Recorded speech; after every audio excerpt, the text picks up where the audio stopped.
Why does the music keep on lagging out? What the hell is going on?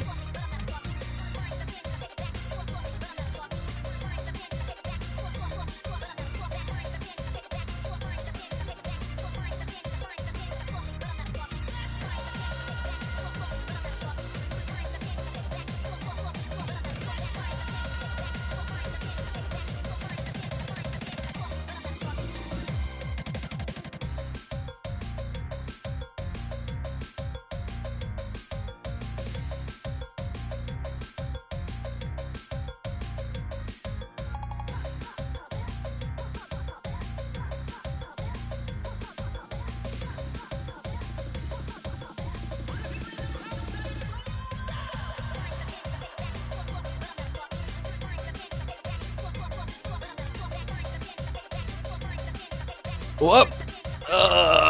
New cards, PogChamp. Bit of a question. Since I usually, for my Yu-Gi-Oh streams, I usually on YouTube have a Yu-Gi-Oh Master Duel on the title. Now I removed the Yu-Gi-Oh Master Duel on the title. I wonder how many people are here thinking that this is gonna be Battle Cats or something.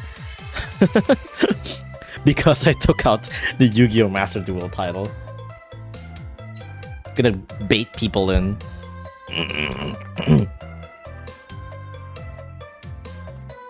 It stopped lagging, never mind. It'd be like that.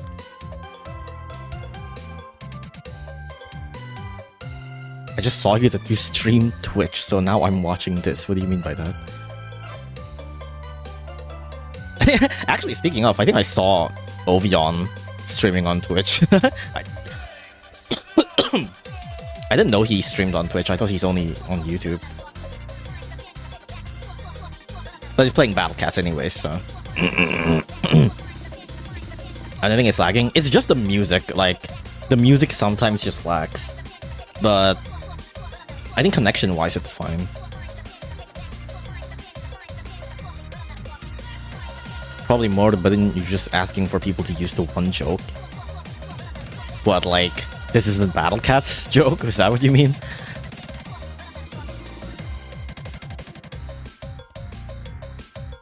Alright, let me just move screen. Hi, hello. Ugh, my throat. I need to do something with my throat, man. My throat is not doing so well. It's not the worst, but it's just constantly been, what's the word? Like... uncomfortable, I guess? It's like, it's not super dry or anything, it's just my throat feels like every once in a while there's like weird, mild phlegm. Battlecast players only have one joke, as they say. Well, most of the time, the Battlecast players that come here aren't even joking, they're just immediately asking for Battlecats tips, so...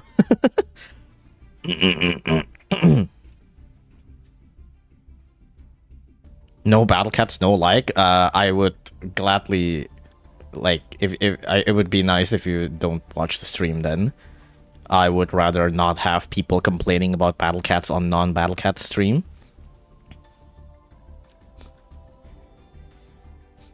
The worst joke is Yukimura races stop being funny since it was made. I think I saw someone like complaining about that like recently. I thought that like haven't happened in a long time, but apparently it still does.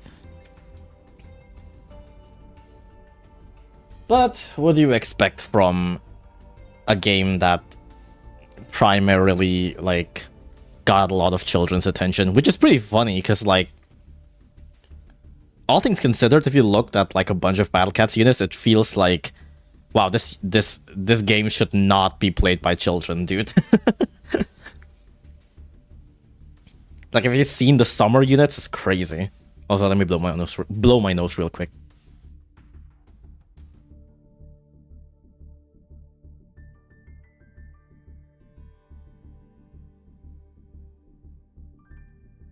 Ugh. So you go PC only? I mean, there's a lot of, like, different Yu-Gi-Oh games, you know? There's a lot of different Yu-Gi-Oh games. Master Duel does have a mobile port, though, yeah. But it definitely runs like ass, yes. I have Master Duel on mobile. I have basically gotten, like, zero online plays with Mobile Master Duel. I only play like solo mode on mobile just to test things out or to like fix my deck or something like that, or to like browse certain cards that are in Master Duel.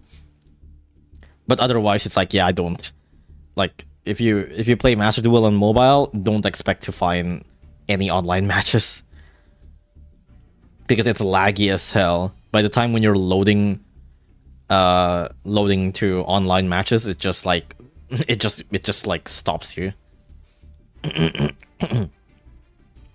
Mother Cat mentioned, not even Mother Cat. Like I think Mother Cat is kind of nasty, but it's not like, oh, you need to be adult to see this nasty, you know? It's more just like the anime girls, really.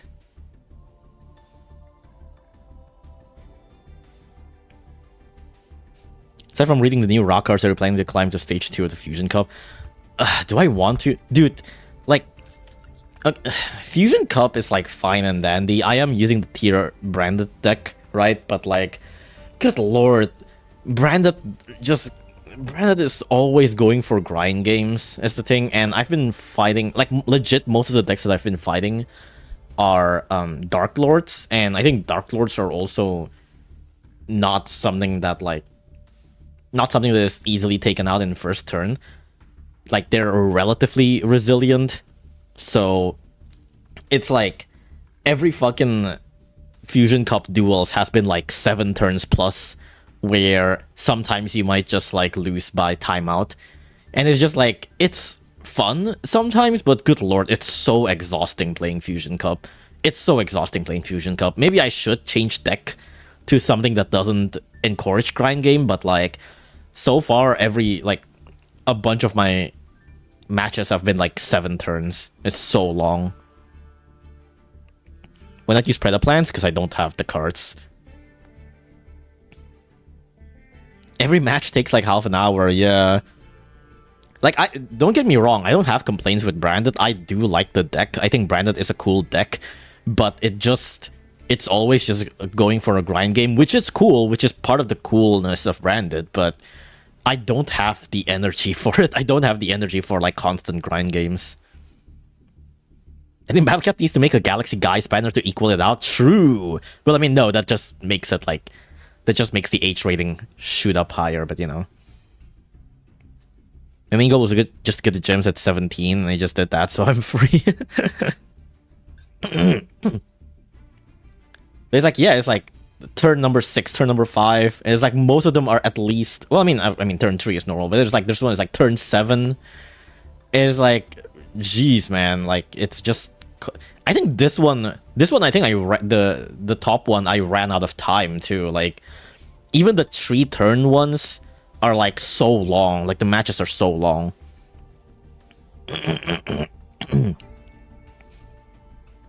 As an exclusive Galaxy Eyes players, I can't play Fusion Cup. I mean, I do have Branded and tier elements, but yeah, it's just that, like, I don't know, man. I don't think I can. I don't know if I can like go for like constant grind games like this, man.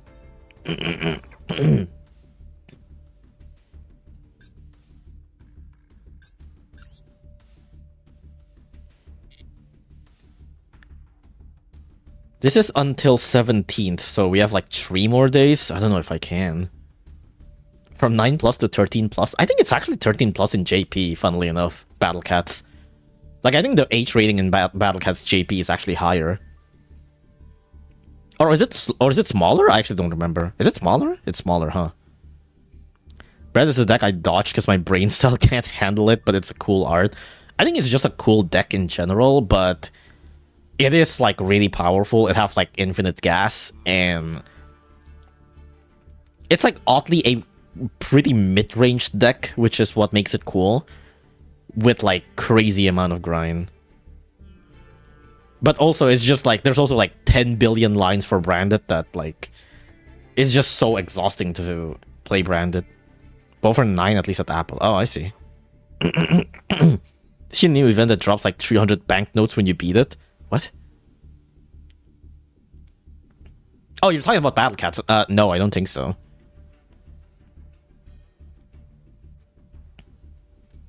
What's the most annoying deck you all have played against? Well, I talked about this yesterday.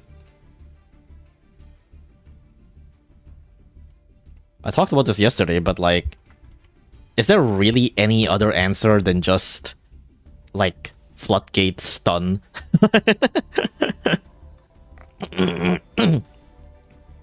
Like, this shit is not fun, dude. And you know, the worst part is I did open with a board breaker. My board breaker is super poly, which I can't use. It's like, yeah, just open with a board breaker forehead. Yeah, my board breaker is super poly. I can't do that here. It's fucked up, bro.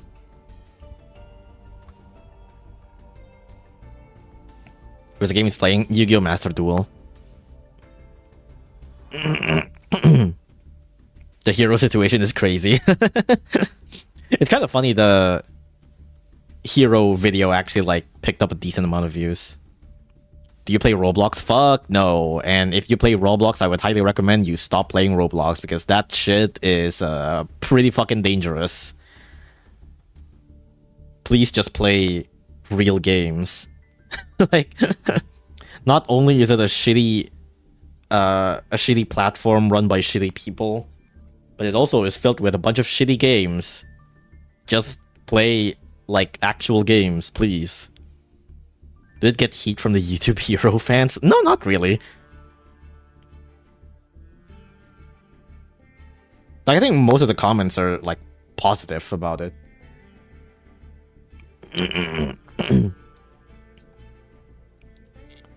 But it did. I think it's just mainly because of the clickbaity title. Because I kind of used like the moist critical title on it.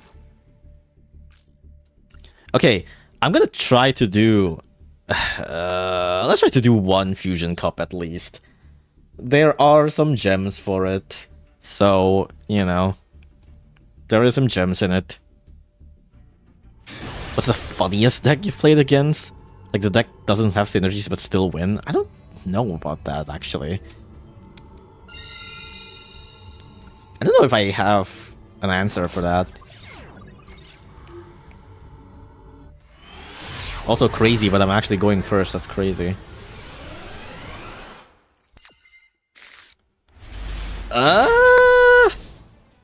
I can work with this, probably, I think. Normal summon Ecclesia, probably. Yeah. Wow. They have something for that. Ooh, I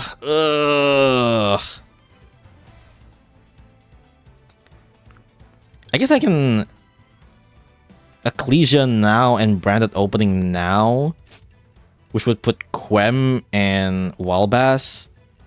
If I summon the other Ecclesia from Walbass, that's one draw. If I fuse Halfness, that's...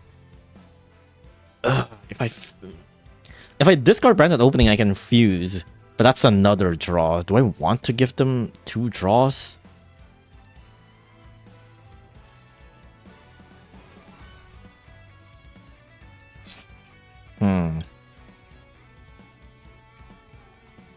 I guess I don't need Walbass, actually.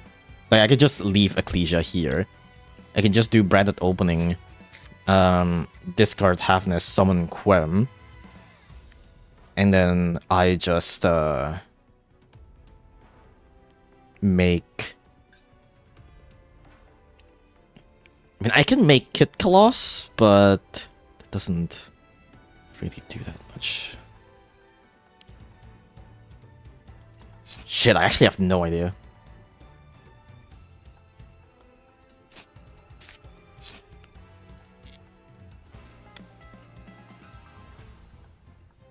I'm actually just gonna leave them, I think. Just gonna do this, actually. Passing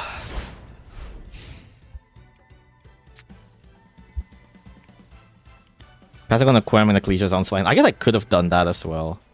But like I could also do that on their turn, you know.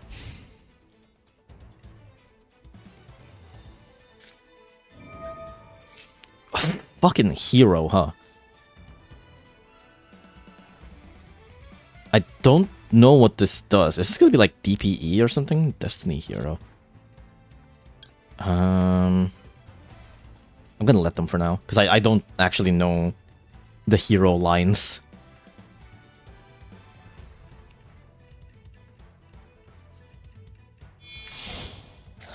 Malicious and Denier? Yeah, DPE. DPE is just a pop, right? Basically. Oh, it's a non-targeting pop. I just realized that.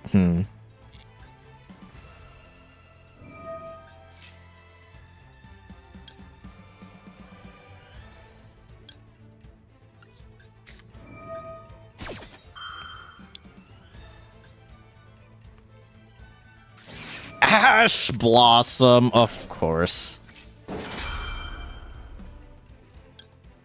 I mean, if I do Ecclesia, they're obviously gonna just pop. Oh.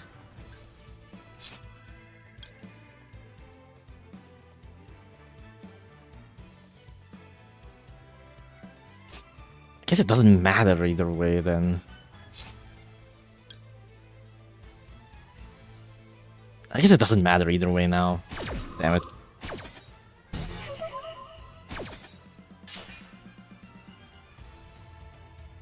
Better to tint the deck, I guess, but whatever. Well, I mean, my Albaz is already here anyway, so it's fine. They only have 2 cards in hand. Well, I mean, they have Malicious, right? Yeah.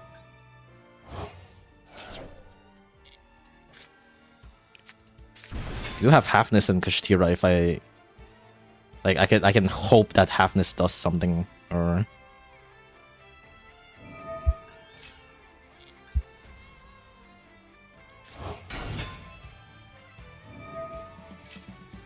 Ah, whoops, I should have... I forgot, I should have triggered Halfness. Whoops.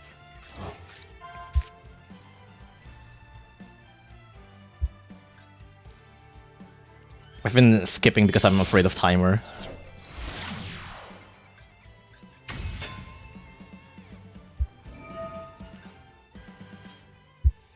Okay, I'm just gonna use Halfness now.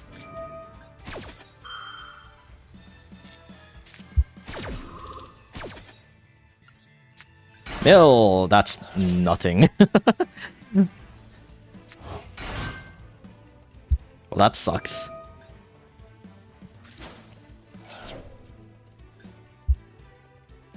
But to be fair, it's like the only thing I can mill are just like the only things that I can mill are just like a few of the tier 1 monsters, which are very few and in between. 60 card hero. I mean, yeah, don't hero always run 60 card because like they have like a bunch of bricks or something?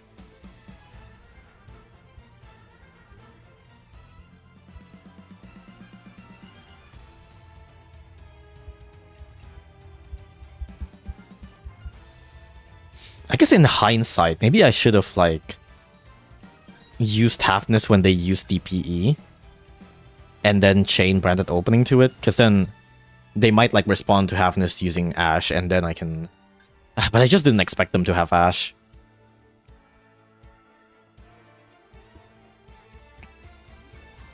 Answer this one question and I'll go. You're not gonna get the answer here. Please just ask Discord server. What the hell? Okay. They might have fucked up somewhere, I guess. Cool. I run 40 in OCG, but it's not that weird to run 60. Really? I think like every hero that I fought always runs 60. Because I think they have like 5 bajillion bricks in their decks.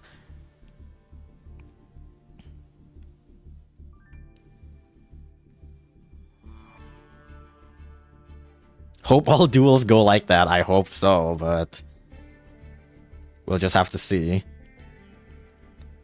Let's go for a run back, because that's not a real duel, I guess.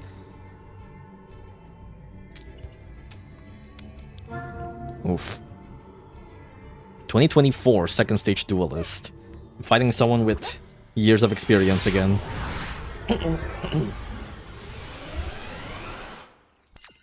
Hi, Seba. Shiren Rhino Heart Fusion deployment branded opening Fallen Virtues. That's not bad. But there's no hand traps. Archmage. Oof. Okay. That's a bit scary.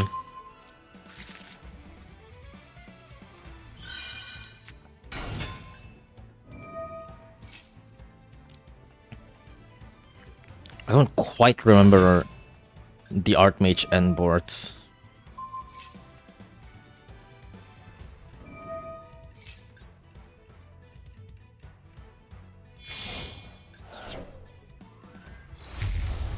Archmage non finito. The art for this is so good.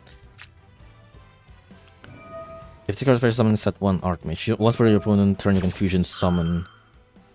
Just anything, huh? What do you fusion summon into? When your opponent activates its card in the field when you have 3, negate and destroy. So negate on the field, and this one is potentially a big pop, I guess. What did I set? If you control an Archmage monster, you can activate this. When your opponent activates a monster, banish one fusion, then negate. If you do that, destroy that monster. And if you have 3 or monster, you can return all spells or trap your opponent controls to the hand. What? Okay. So banish a fusion and then negate for a monster effect, okay. When your Archmage is targeted for an attack, banish this card, negate the attack. Ugh, that's a lot. Banish this card, target one Archmage, return that monster to the extra deck, destroy one card your opponent control. That's a lot of things I gotta look at, Jesus. The real threat comes from back row, I see.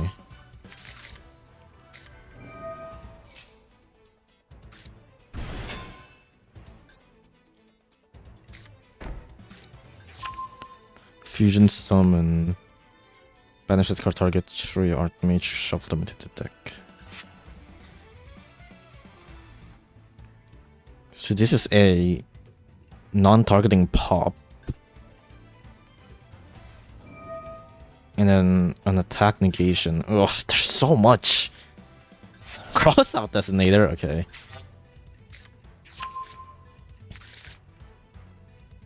Special summon, then return this card from field to hand.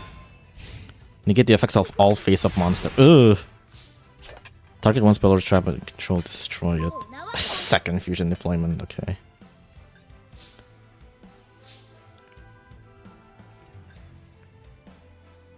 You can fusion summon one fusion monster in the extra deck using extra control. Negate the effects of all face-up monsters your opponent currently control. Do we just pop Finmel?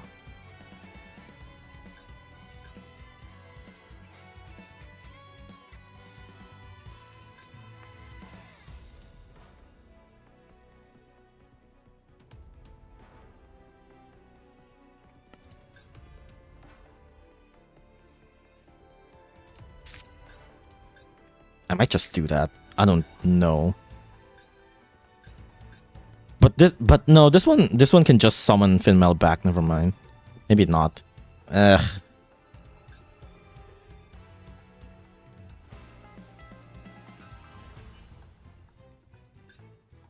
Let me just try fusion deployment for a Wallabass and see what happens.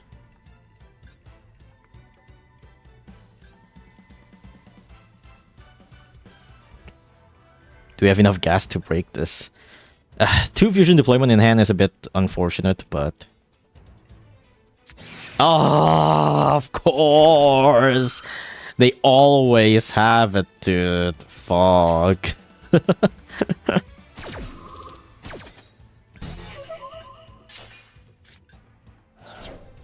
Gonna try normal summon Rhino Heart and see if they negate that or something.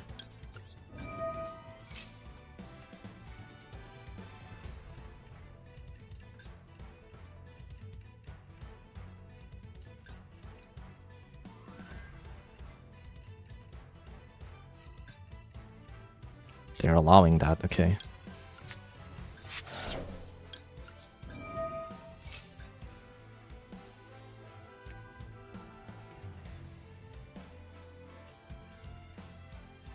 destroy, an attack negation.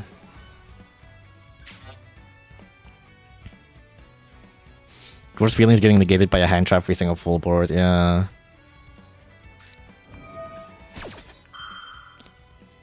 Get activation if you destroy that monster.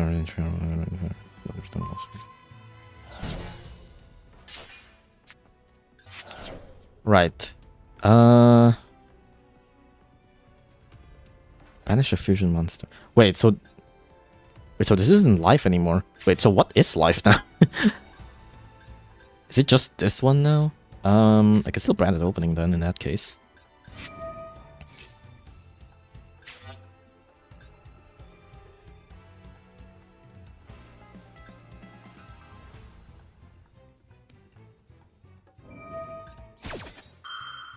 Then return this card from the field to the hand.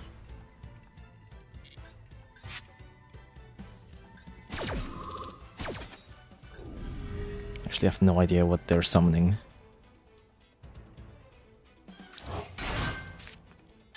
You can fusion summon one Archmage from your extra using this card you control and monster from your hand or field.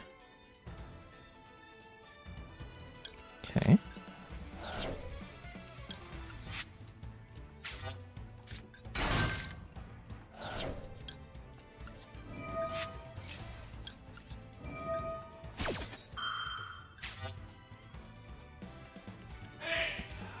I can pop Power Patron with...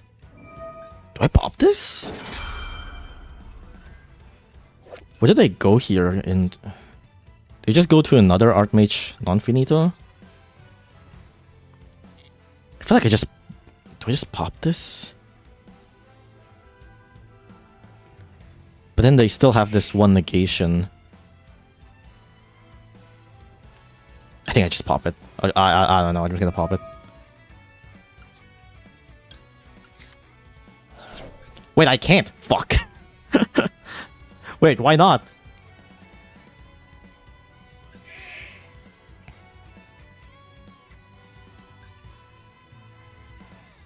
Fuck, why not?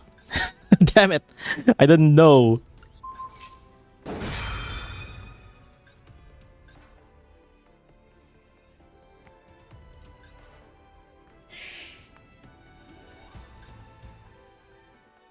Wait, why can't I target it? Who's the targeting protection? Oh, your opponent can target level 6 or lower Archmage monster you control with card effects. Okay, I see. Secret Finwell effect. Look, man, I have to read everything. I'm not really familiar with Archmage, but I don't have the time to read everything because I'm playing branded.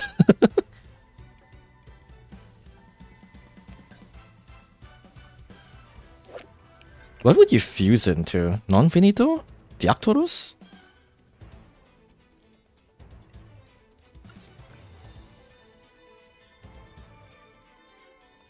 Power Patron?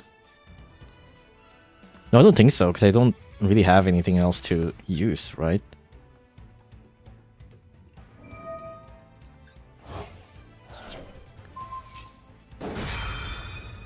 Eh.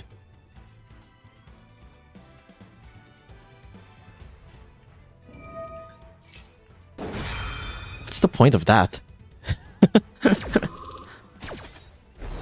I guess he just... Well, I mean, I guess he just pop Quem or something.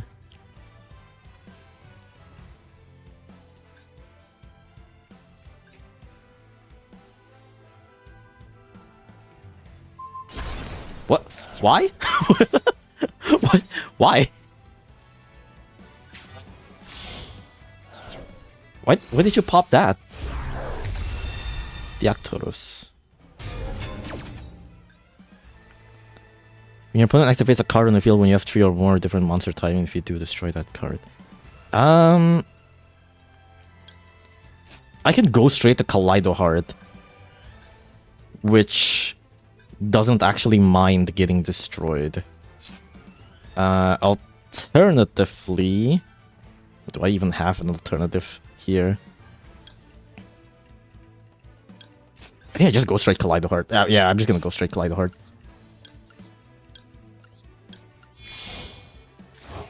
Oh yeah, it's not live. Yeah, you're right. It's not actually live.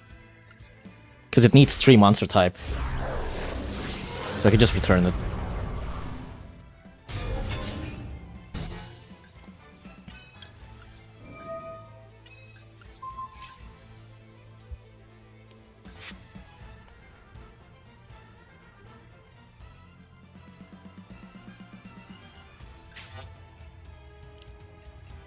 The first time it's coming different from graveyard. Well, I don't really have any more interactions. Aren't we gonna fusion master discard this for the feat of the master against family attack? Okay, they're fusing again. I think monster in your hand or field, including an Archmage monster. Too bad I only have one copy of Fallen Inverges because I actually can't set another Fallen Inverges, which would be, it would be very nice if I can, but I can't do that. What would I even set with Albion here for the end phase? I think I just set another branded opening, maybe. I feel like it's just gonna be another branded opening, and then I just try to summon a Luber or something. Guardian Chimera? I don't think they can. Well, no, actually, no, they can. They can, actually.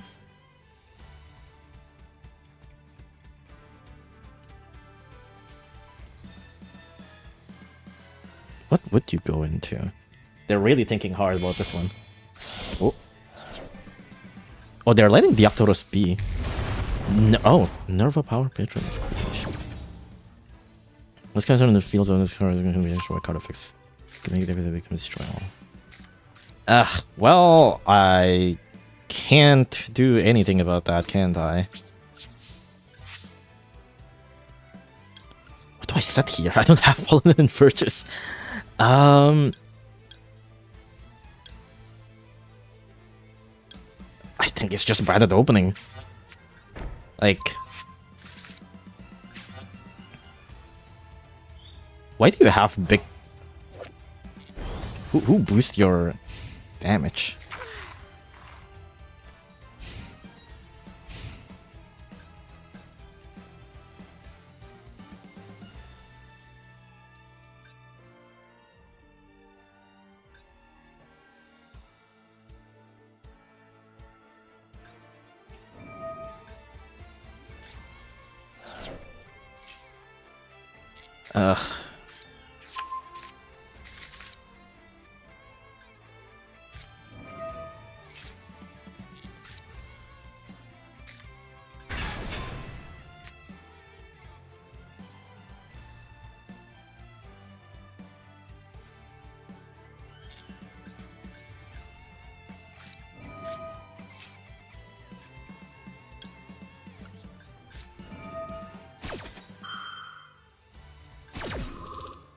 Oh, this Quem is still negated. Wow.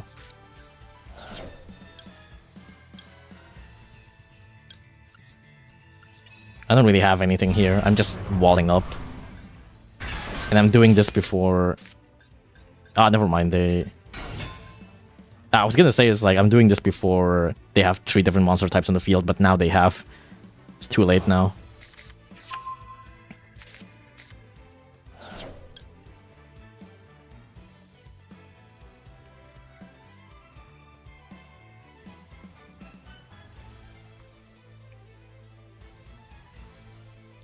Yeah, if I do this, they're just gonna gate it. Warrior, Illusion, Spellcaster. Yes.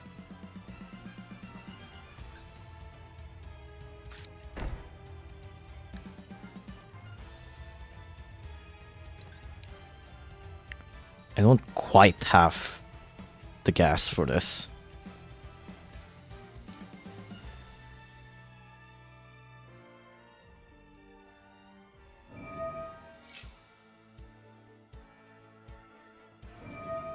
Can you not add Albion and activate opening? And oh wait, what happened? Oh, no, that's good. Please destroy my Kaleido Heart. That's good. That's exactly what I want. Ah, never mind. Okay, right. That's right. That's settable right now. Ah, I forgot about that. That's why they said that. But could you even top deck to win this? I don't think there is anything. Oh, nice draw and Lockbird. Asshole. I don't think there is anything. Well, I mean, I'm already dead anyways, but you know. I guess I should have used the branded opening. I forgot that that can be used the turn it was set. Have not really fought that much Archmage at all. Man, this fucking my brain is tired already. My brain is tired already, man. Hey, what did you say again? Can you not add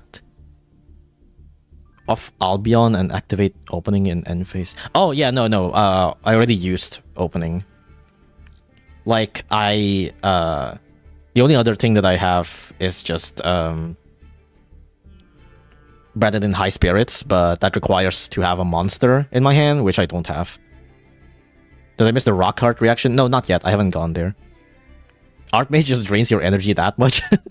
I think just using branded in general. It's just a lot of like decks that I'm not familiar with in Fusion Cup, I think. This event is pretty ass. I don't know. I very much prefer the decks that I'm fighting in Fusion Cup than the decks that I'm fighting in Ranked. In Ranked, I'm just constantly being faced against fucking Floodgates and Kashtira and like fuck all, those sort of shit. And here I'm at least like fighting actual decks.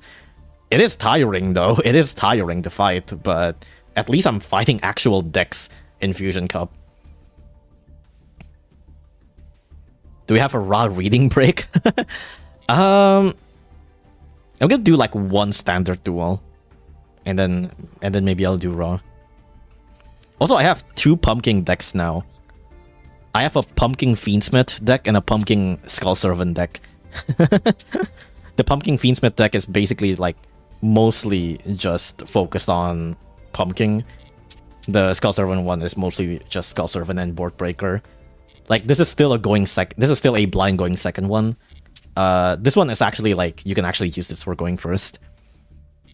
I mostly see Lunalight and Hero. I haven't seen a single Lunalight actually. I don't think I've seen a single Lunalight. Most of the ones that I've been fighting are Dark Lords. I've been seeing a lot of Dark Lords. The fact that I'm watching this without having seen the game before is genuinely concerning. No, it's a good game. It's a good game. What do you mean? 69 view streak? Goddamn. Okay, what do I want to start with? Let me try the Pumpkin Fiendsmith again, actually. I'm not sure if I've shown this on stream.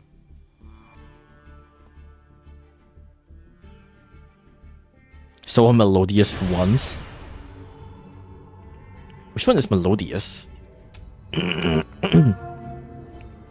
Dark Lord seems interesting. It is kind of... It does look relatively simple. It's just like you make a tower, and then on the opponent's turn you can fuse that tower to make another tower, and then Raigeki the board. Oh, well. There was no response from the game server.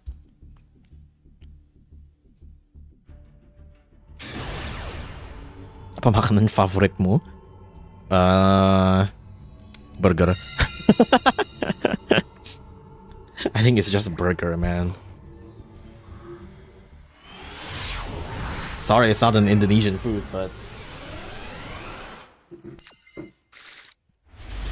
Oh, this is weird.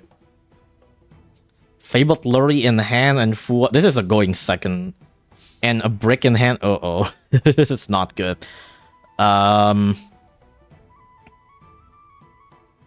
This is not good. Well, normal summon Fabled Lurry. I guess. What else am I gonna do? They have something for that. They had something on standby phase earlier too. I'm not sure what it is. This is if I'm ashed, I'm probably fucked. Well, to be fair, this hand is already fucked at the first place. Yeah, I'm fucked.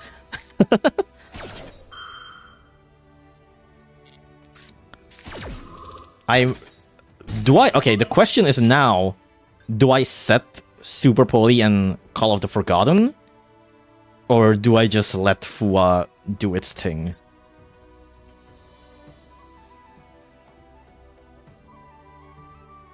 I think I'm... I mean, my only hand trap, I think, is... My only other hand trap is just Ash. No, I do have Imperm, but... I was also running, like, 50 card deck, so I'm not really sure if that's, like... There's gonna be a good chance of getting them. If I do Call of the Forgotten, I can set 2 Call of the Haunted, and then pass. No, but then I wouldn't be able to summon except Zombie or monsters from the graveyard, so Super Poly wouldn't even be able to be... I'm passing.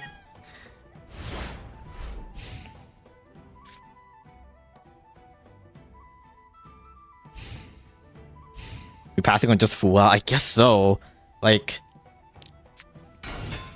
Oh, brother! Maybe I should have still set Super Poly. Maybe I should have still just set Super Poly.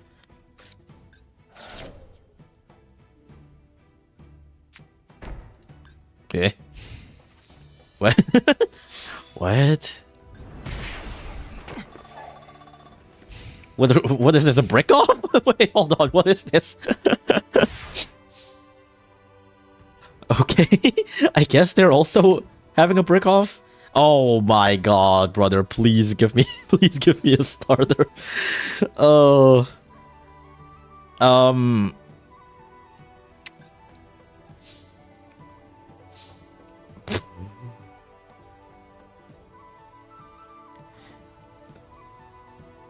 mean, I can set Super Poly and Imperm, I guess.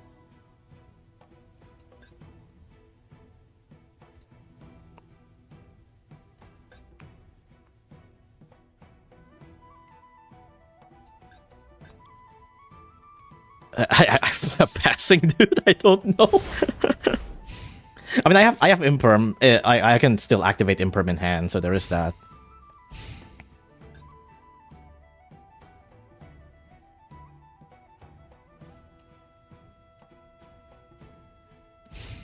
What?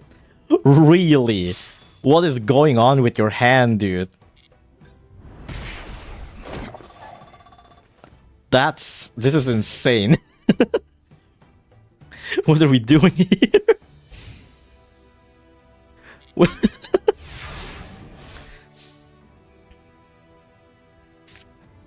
Oh, come on, dude. Really? You can't have any of the starters right now.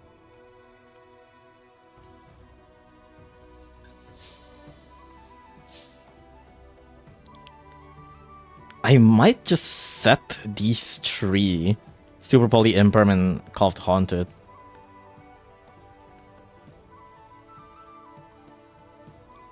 Because I can Call of the Haunted, summon Lurie. Or summon Requiem.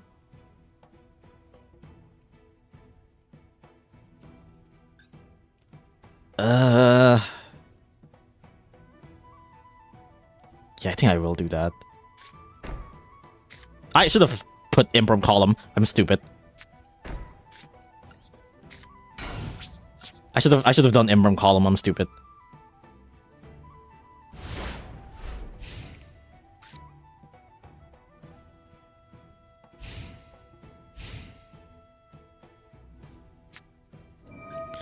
Branded Fusion. Well, I guess I have to let them.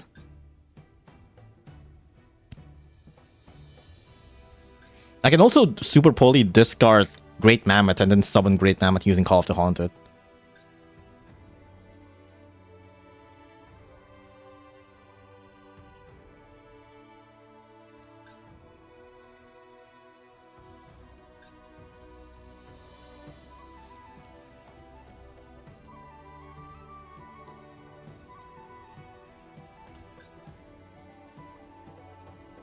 Granted, they also probably have Fallen and Virtuous, and they could just pop my Call of the Haunted. Nibiru!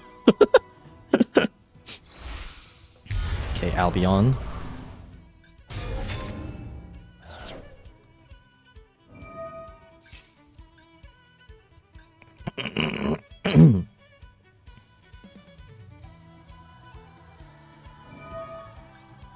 And summon Cartesia.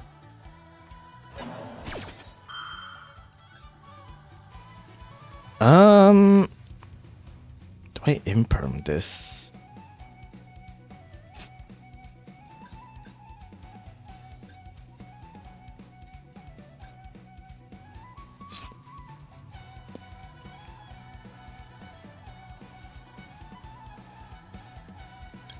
Yeah, sure.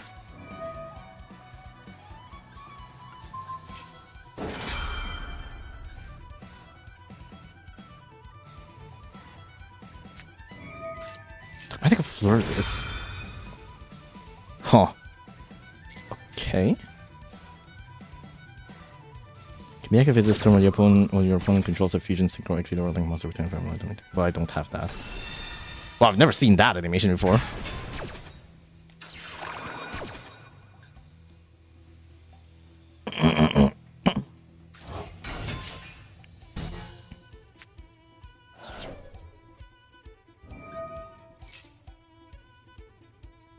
Sure, I guess.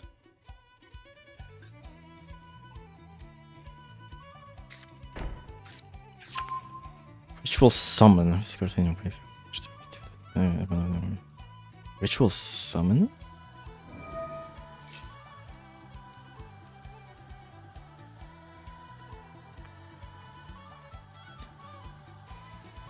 I should have super polyed them first. Now I don't know what they're fusing into. Maybe I'll let them first.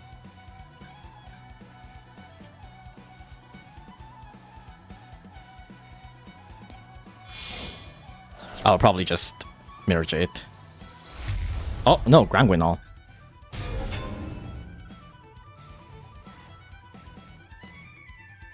Grangwinol's fine, I guess.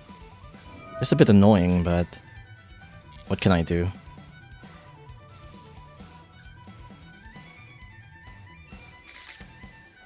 Okay, you're just drawing one.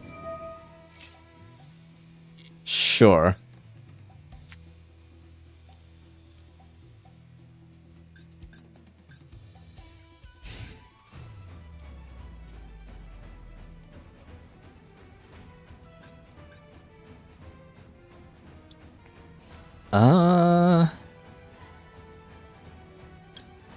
So super folly first. Discard Mammoth. Let's do that. Actually, I probably should have. Well, whatever. It's fine. Doesn't matter.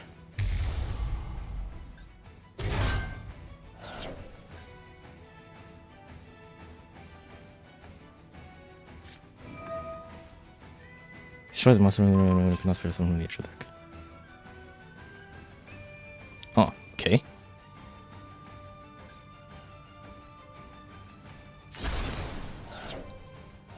Oh, Elder Entity and Tus. Uh-oh. Shit!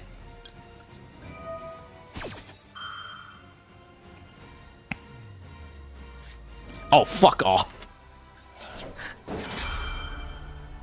Well, I mean, it's just gonna get destroyed anyway, so it doesn't matter. Here, summon this. Doesn't matter, it's just gonna get destroyed anyways. Why? Why? It's gonna get destroyed by... Okay. Sure. Well, at least that's one less interactions, I guess.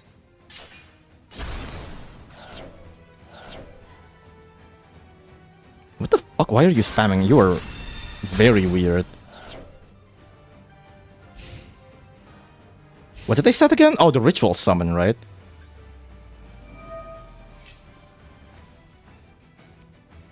They're probably gonna set Fallen Verges, yeah. If I do Call of the Forgotten, they're just gonna pop that. Ritual summon.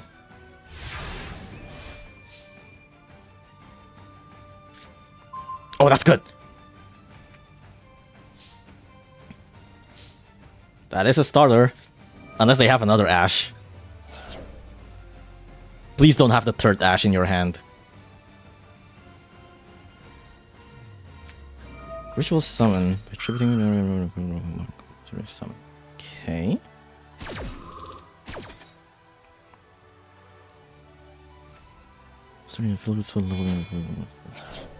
I don't know what the rituals are. White Knight of Dogmatica. If your opponent activates a card or effect, you can send one monster, and if you do, look at your opponent's extra deck, send one monster from the graveyard. Okay, sends a monster from the extra deck to the graveyard. Sure, I can live with that.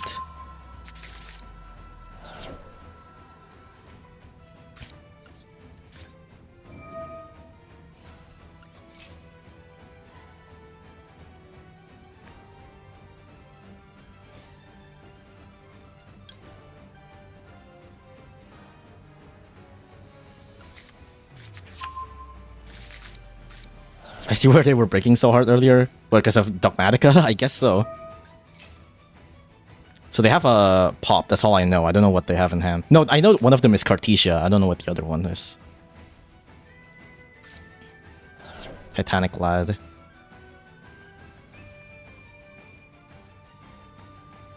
checking my shit. Pumpkin? I guess that's fine. I can still do Samuel.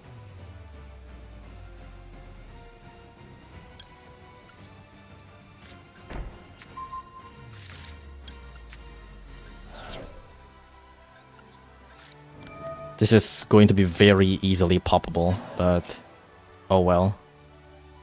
They really can just... Oh my god. Okay, I see why you're... Okay. Okay. Well, if I use this, they're just gonna pop it.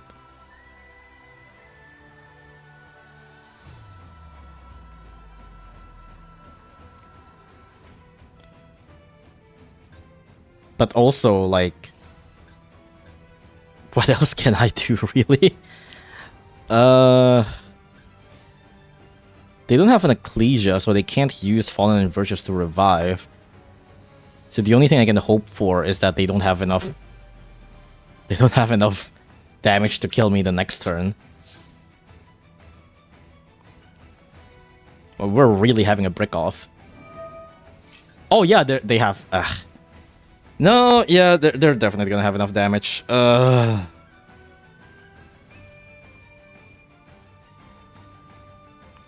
new here, but would you like to see some messed up replays? Not really. I'm sorry, I don't really usually watch replays. Boy and Beast, this is not a Battle Cats group chat. If you want the place to dump your Battle Cats thoughts, just go to a Discord server, please. Dogmatica Maximus. Well, it doesn't matter. I'm dead either way. Ghost Bell said no, and so annoying it never came up. It always come at the worst possible moment. I mean, I don't know. I think at least that makes it a little bit cooler than Ash. Something that you don't expect, you know.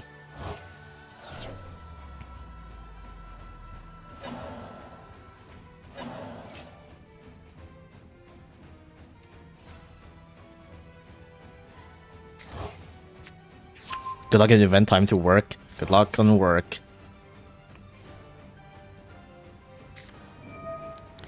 That was unfortunate. It's crazy too, because like this deck actually have like a lot of starters. Like that being said, I only have one copy of Pumpkin. Maybe I should. But Pumpkin is a UR. I hate that Pumpkin is a UR.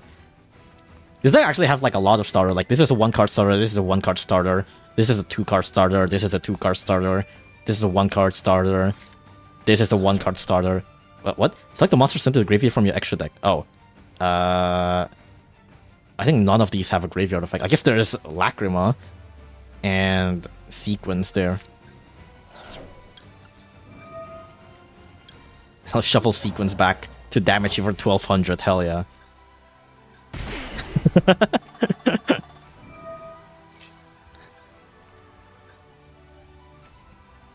But it's not like it really matters. You still have enough for game anyways.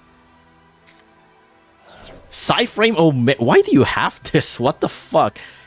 Okay, dude. Shut the hell up. Why do you have this?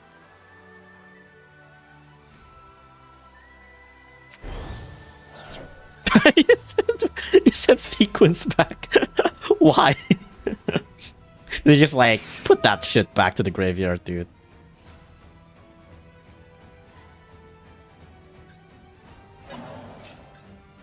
Putting Entis back? Okay, sure.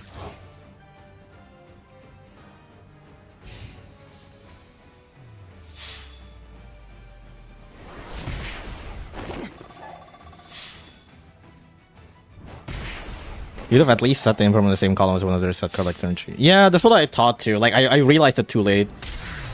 Like, I haven't used imperm in a long while, funnily enough, is the thing. This guy copied my Dogmatica deck. Are you sure there's just not like a billion Dogmatica decks out there? And well, I guess probably not that much, but you know. I'll do one more duel, and then maybe I'll check the raw. That was a pretty unsatisfactory duel. It was just fucking stupid ass brick off. Oh, going first. Okay. But yeah, it is. If I set the, what did they set on the middle one again?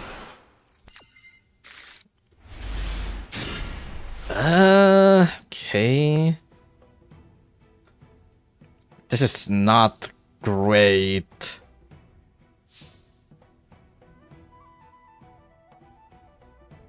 What the fuck? Why do I...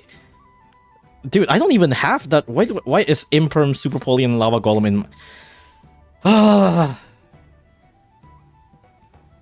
Do I just set Imperm and Super Poly and pass? Because, like, I feel like if this is negated, my turn is just over. Well, I mean, I guess if this is negated, that's... I can still set Super Poly and Imperm and pass, but... At least my Lava Golem would do something.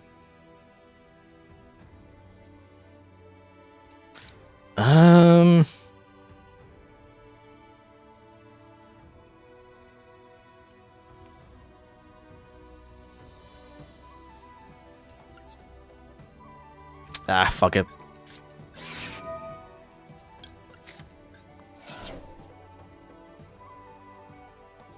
Master Dueling being best of one sucks. Yeah. That's why it's weirdly enough, it's like I like my blind going second decks, because it actually, like, because you actually have cards in your deck that you know isn't gonna brick going first, or going second, you know? Yep, my turn is over. Awesome.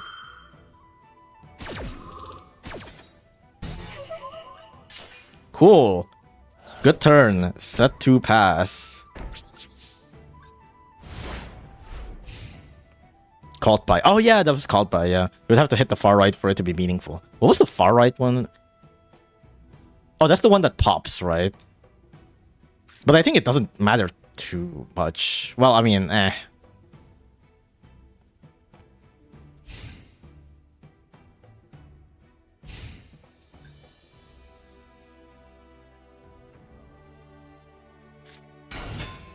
Oh. Do I have Ship of Theseus? I don't.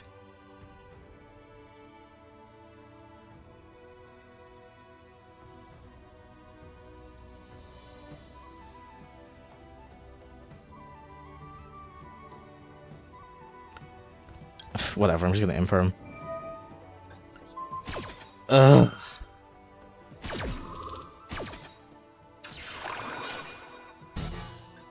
Maybe I should have waited until they synchro or something, but...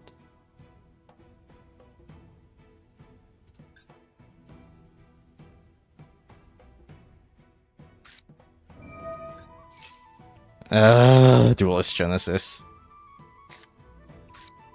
Synchro overtake.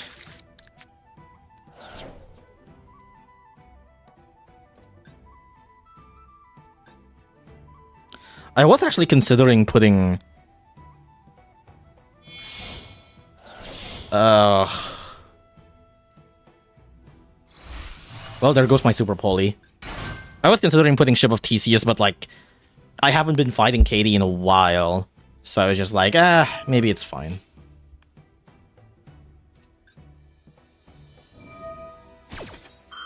Whatever, I'm just gonna surrender this. This takes too long. What is with this brick off, dude? You know what? I'm going into my going second deck. Whoops, not that. But it's just crazy because like this deck have so much one card starters and I did not open any one of them. And it's always when I'm going first too. Like I got my board breakers going first. All right, let's go blind second. Looks like it's gonna get good when a pot of slot and thief are added. I'm really scared of Gallon Thief. That looks too broken, man. Like I like board breakers, but that shit just does not look like fun.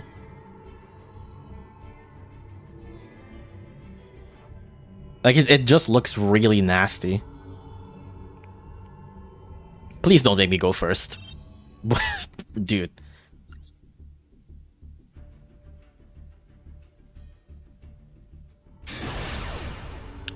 Okay. Okay, let me go second, please. Hello?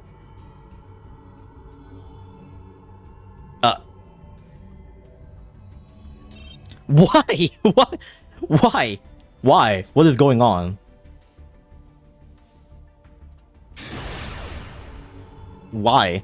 Is Master Duel server like fucked right now? What's going on?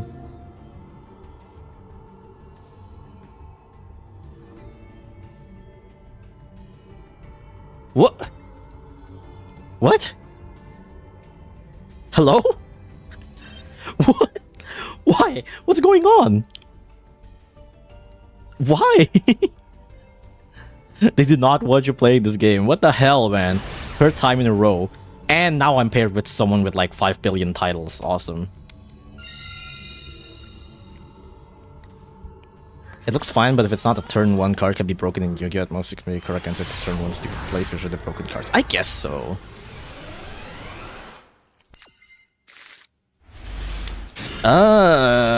That's an okay like starting hand, I think. Dinosaur. Okay.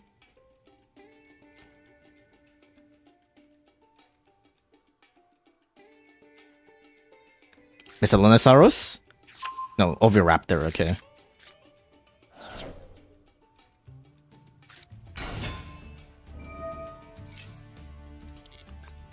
GMX? Oh, GMX. I haven't fought any GMX. I haven't fought any GMX at all. Return Dino the Mean. GMX to your deck. You may face a confusion, so one fusion or using one. It's currently you can make it all the someone to control game form attack. Okay. Add 1 GMX, apply like you can talk to cards in your graveyard or GMX. Okay. GMX Alice. I have not seen any GMX monsters. Each time your opponent normal or special gain 200. You can target one other GMX graveyard banishment special summon it. Discard battles of monster you can destroy. Reveal if you do shuffle this deck. Isn't this the card that can like self-DK? Ash. Yeah. It's like if you're unlucky, I think you can like self-DK with this, right? GMX Velox. That design is really cool. Each time your opponent normal special summon gain 200. Target one card your opponent controls. Excavate. Also destroy the targeted card.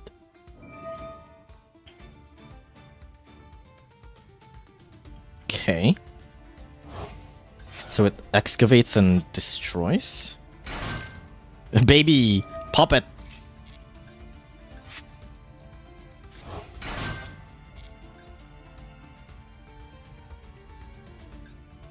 So this is a pop. This is...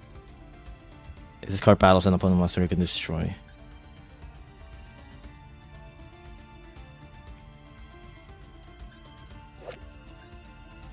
GMX can... Your opponent can throw this card and can make up destroy it. You can lose 800. Here's special you can add. Cross sheep. I'm just gonna turn off my... I'm gonna turn this off because it's just White Princess triggering. Juggle 1 GMX or 1 dinosaur, special summon it.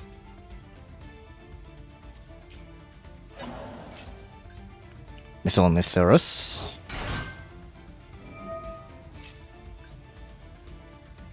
First summon 1 level 4 lower master from the graveyard. You can add 1 polymerization to your hand. Evolver. What the? When a monster's effect is activated, attach 1, negate the activation if you do destroy. And that is not once per turn. Ugh. Annoying. Sprite Elf? What?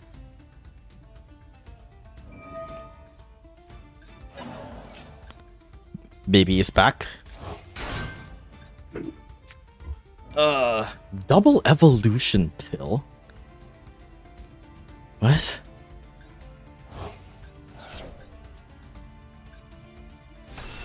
Ultimate Conductor Tyranno. Destroy 1, change all monsters you can opponent to face down defense.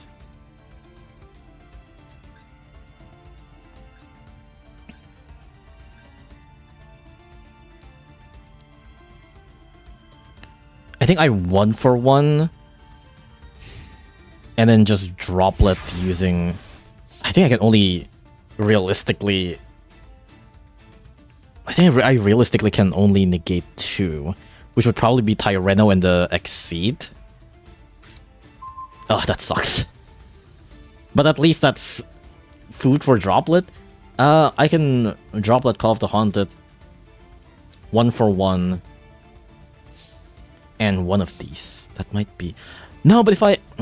No, I need Snakehair first, because Snakehair is... As a monster is activated, you can attach 1 material, negate the activation if you destroy. No, I need Snakehair first, unfortunately.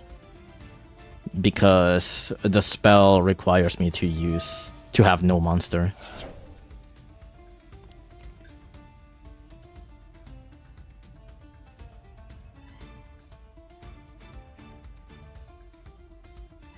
Oh, they let me. Okay. Ectoplasmic. That's really good, because now I can Ectoplasmic and then drop it using Ectoplasmic, Call of the Haunted, and probably Eldritch.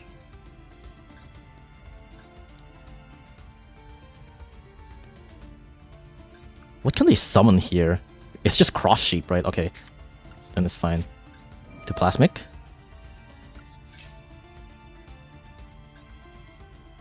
And then I droplet with this, Call to Haunted, and Eldritch.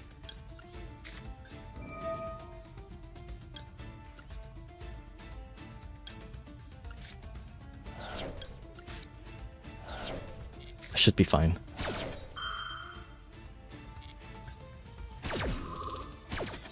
Wow.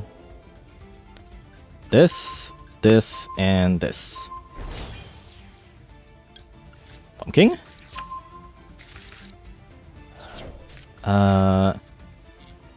Yeah, sure. Let's do one. Let's do Pumpkin first. Let's save 1-for-1 as like a surprise or some sort.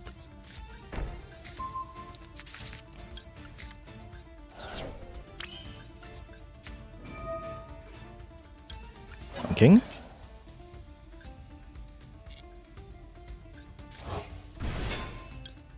They can't summon anything useful, right? Like it's just Cross Sheep.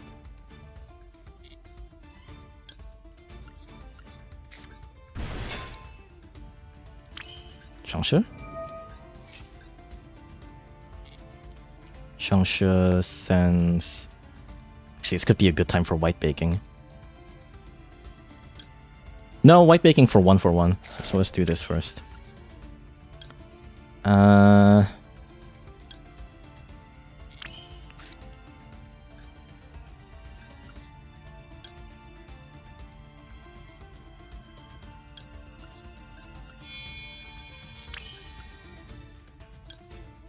Let's do Samuel first.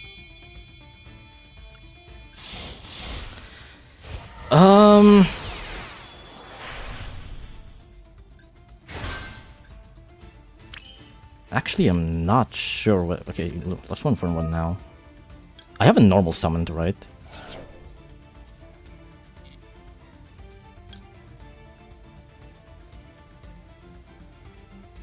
Well, it's fine. Where's the white?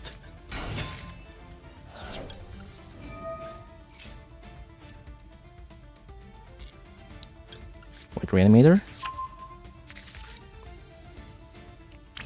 Do they have like Nibiru or something? That is a bit terrifying if they do have Nibiru.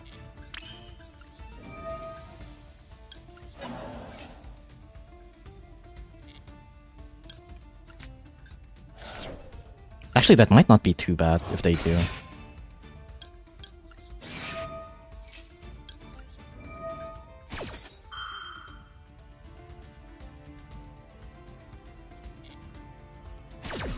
Let me think. Okay. White Lord. White Prince. Discard White Prince. White Prince number 1 dump. White Prince number 2 dump. Thinking about it again, actually, having Nibiru in a dinosaur deck is kind of hilarious if you think about it.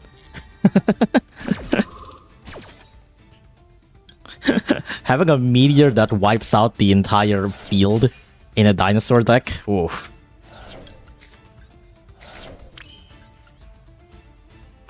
Oh, right, I can do this.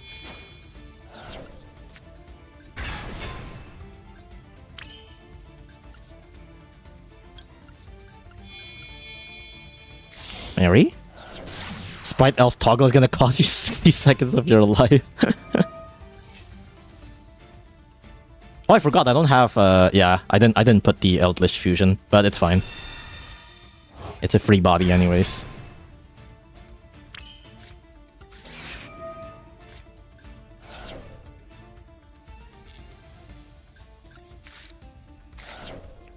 Ooh, no king. Well, I mean, at least I have Curse of the Ancient Turtle, so it's probably fine.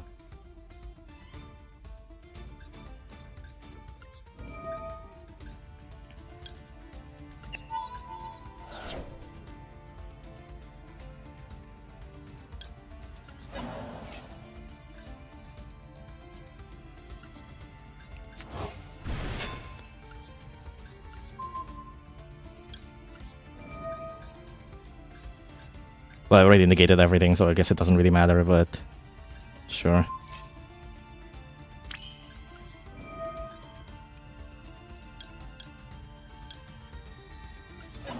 Actually, why did I do that? I should have just summoned another snake here. I could pop, but I'm gonna choose not to. I can bounce my own white reanimator.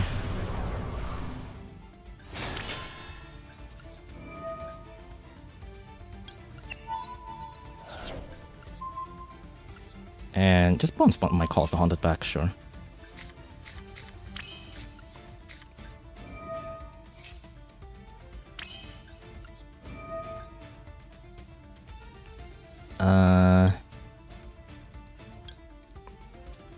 Let's summon this. Send this. Okay. Now, here comes the king. Here he is. The king! Alright, ready to die. No, they do not have Nibiru. Die. Man, Droplet is so good. Droplet is such a good card. Man, I love Droplet.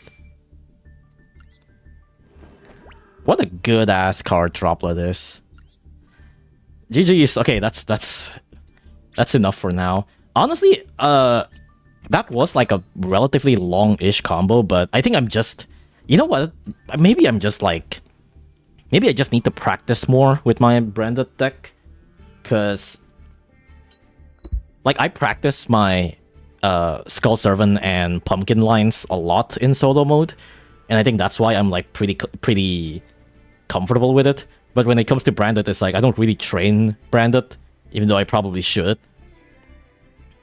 Like in solo mode, I always just like test my pumpkin stuff, but maybe I should like also test out my branded decks in solo mode as well.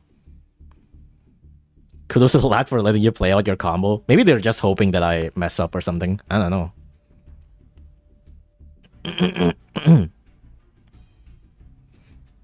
But yeah, GG's. That's how my experience with Master Duel was. They would put me up against like level 30, 60 with crazy titles before I even hit 10. Yeah.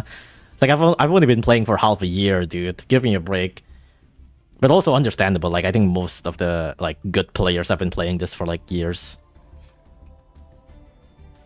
They have the white Albas stuff. Can I ask what's the list is? I don't have like a pure branded deck. I have a Tearlament branded deck, and even then, I'm not really happy with it. Like it's not. The list could definitely be improved. I don't think this is really a good deck. A lot of the tier cards and the branded cards don't really mesh that well with each other, I feel like. And I think the bridge is just a little awkward. This is definitely like I wouldn't recommend copying this. Like this is kind of just a testing thing. I'm not really happy with how the branded Tearlament deck comes out. Honestly, the only reason why I mixed Tearlament into my branded deck is mostly because I already have the Tearlament cards, and therefore I don't need to craft more URs. Like, because or else if I'm running like pure branded, I am missing a lot of UR cards that I'm just like too broke to craft, you know. But like I already have Tearlament because I'm playing Tearlament Skull Servant. And because of that, like, I can actually, like, implement these stuff.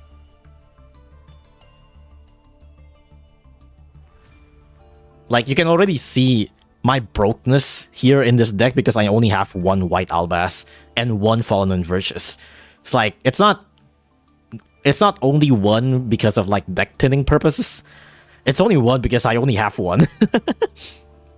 The same thing with Rhino Heart. Like, the reason on why I have 2 Rhino Hearts, and instead I have 2 Supreme Sea Mare and 3 Fusion Deployments is to just mitigate the fact that I only have 2 Rhino Heart and 1 Wildbass.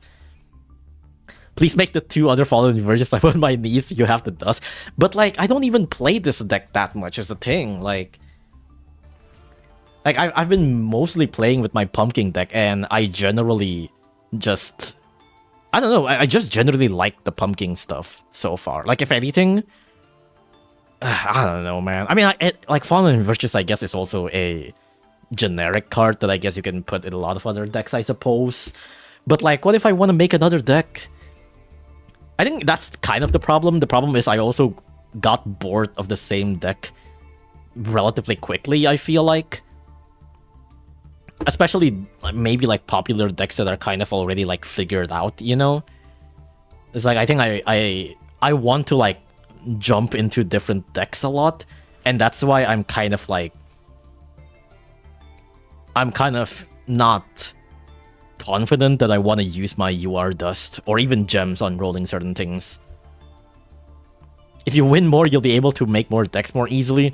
Yeah, but, like, if I... Like, I don't know, man. I would rather just win with decks that I like. You play Fallen Inversions in like everything. Well, I mean, you need the extra deck space for it, but I guess if it gets hit, you get a refund anyways. Yeah, I know, but still. Like, I think my win rate is like okay. Like, it's not the best, but it's okay. It's like okay enough. Is the goal to move to pure branded or just trying it? I think... I don't know. Honestly, I kind of want to test out my own thing when it comes to branded. Like, I was thinking of, like, can I just put branded Draco Tail and Tearlament all in one? Clearly, this needs RS zombies from the hit card game Plant vs. Zombies. I don't know what that is, dude. I don't play heroes, I'm sorry. Don't be a meta slave. I mean, I don't have anything against meta cards. Like, if anything, I would much prefer fight against meta decks compared to just, like, those that just turbos out floodgates. Like please, I very much would rather constantly fight against Branded and KT instead of just getting fucking Kashtira'd or whatever. Just came back to the dentist? Oh, I'm sorry for your loss of your teeth. But like, yeah, I could, but I just don't play that much Fallen and Virtus right now. And also Fallen and Virtus doesn't do, well, I wouldn't say doesn't do much, but well, no, I mean, that's not what I'm saying. What I'm saying is that I don't think it does as much when you go second, you know? Like, it's a 1-to-1 removal when you're going second, which is fine. You can, like, put it back again in the next turn if it goes to the grind game, but especially when it comes to, like, my Skull Servant stuff, it's, like, you can't really use that well in the deck because you don't really go to grind games at all. When it comes to Yu-Gi-Oh, you do have to at least follow the meta to some degree. I mean, yeah. But, like, you can still get away with a lot of silly shit, especially in, like, this part of the ladder. Actually, that's not even true. Like, I feel like this rank is already full of sweats.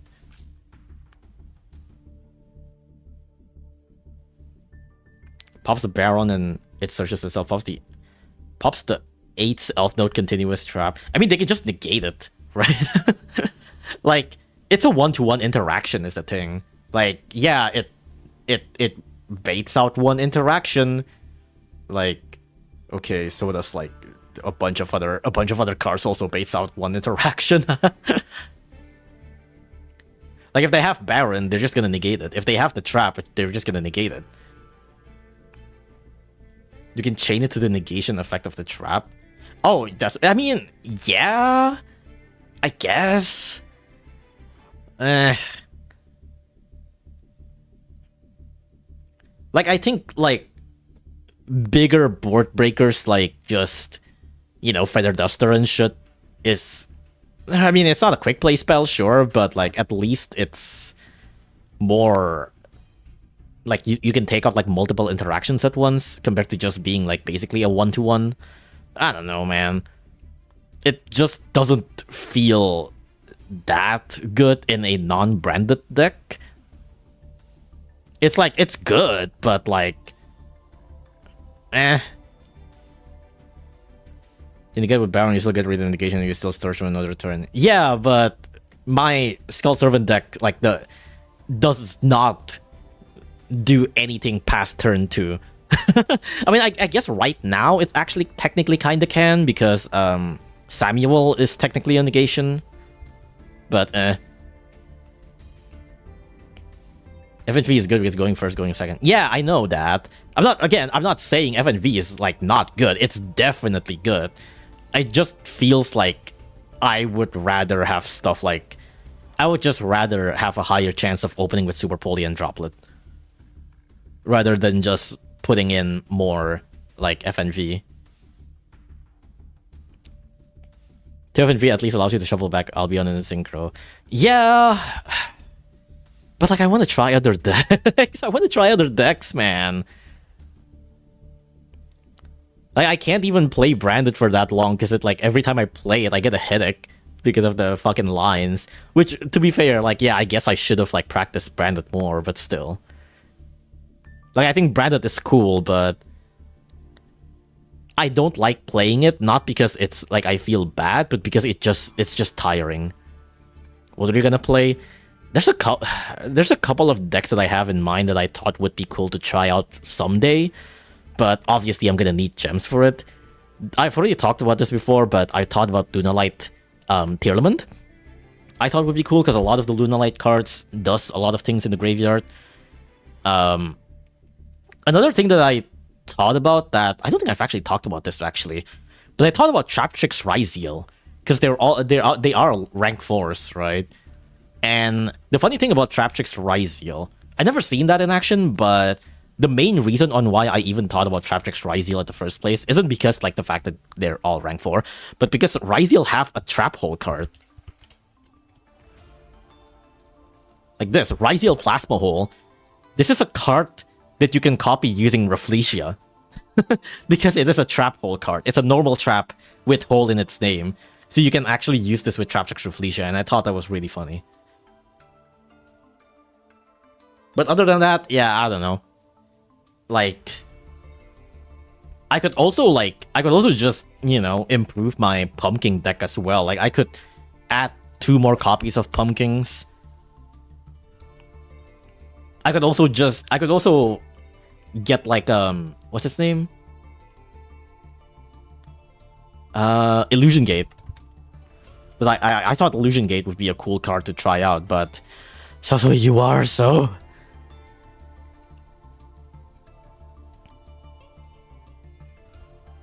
Lunalight is good as it has a lot of really high skill cap. Does it? From what I see, people generally think Lunalight is kind of cheap, but I don't know.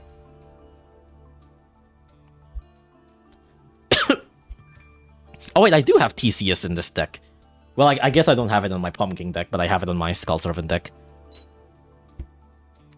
Funnily enough, I think like the deck so far that had me the most success is this one. The Skull Servant Tearlament deck. This deck is a blind going second deck. This deck have like infinite gas, dude. This deck actually have like infinite gas. It's kind of crazy.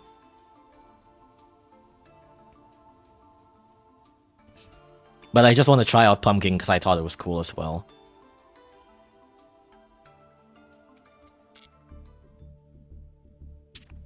I should like try this a little bit more because like this deck does have like insane amount of gas. If they let White Lord resolve, it's over. If they let White Lord resolve, it's over, dude. Like they're not coming back from that. Oh, speaking of which, actually, Samuel is a generic rank 6, right? Yeah, Samuel is a generic rank 6. I should actually put Samuel instead of Wallow. That could be a good addition. Yeah, I think so. I think that would be a good idea. Instead of Wallow, I should put Samuel in this deck. Therefore, I can have another revival. Another point in favor of FNV is that you can play it and then chain Droplet and then send it. I mean, you can do that with like basically any board breaker, aside from Super Poly. Like that is a good thing, but like that's also a thing that you can do with like any board breakers. I guess aside from like, I don't know, like Lava Golem and stuff, then yeah, you can't do that with Lava Golem and stuff, but Skill Expression is really good in Lunalight. It's best of ones, you get the alt condition if you stick 2 towers, and there's really not much you can do. I did out a double Liger Dancer with my Skull Servant deck at one point. I want to say partially because of this card. This card is really good. This card always like takes people by surprise. This basically lets my Skull Servant to become unaffected by anything. But also what's funny is because like Liger Dancer only pops special summon cards, and I was able to just normal summon a king with like 10 billion attack. I just normal summon it, and then they tried to pop it. I was like, no, you can't do that. It's normal summon. That was really funny. Actually, I had a duel where I used that as well relatively recently. Did I save that duel? I forgot.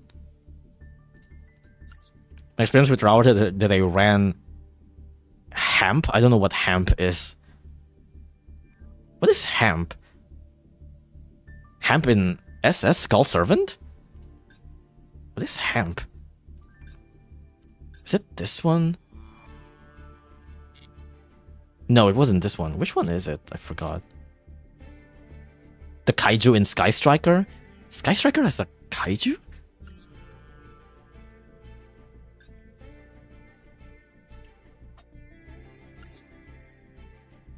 Which one was it? Was it this one? Oh, I think it's this one.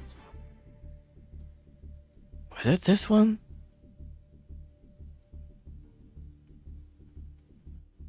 Oh yeah, I think it's this one, dude. Okay, yeah. This is I think when I was fighting this deck, they made me go first, and I was like, dude, I'm running Skull Servant. What do you want me to do? They made me go first with my Skull Servant deck, and I'm like, uh-oh. They have Speakroid, Vernusylph, X-Saber, Kwaki Meiru, RB. I don't know what the hell this deck does, but like it's a bunch of board breakers, so. But yeah, look at this. Hold on. Let's play replay.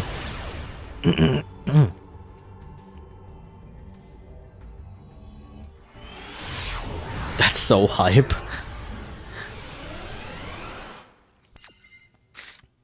Yeah, it was like, yeah, I went first, and I'm like, dude, I opened with Perulia and Droplet, like, I'm using Skull Serpent, what do you want from me? But at the same time, like, this, like, hand is actually pretty good. I have 2 starters, so that's nice. And I managed to go uninterrupted as well, so I'm like, okay, I'm gonna try my best to make a board, I suppose. I think I have... Yeah, I have Undying Legion, so there is also that.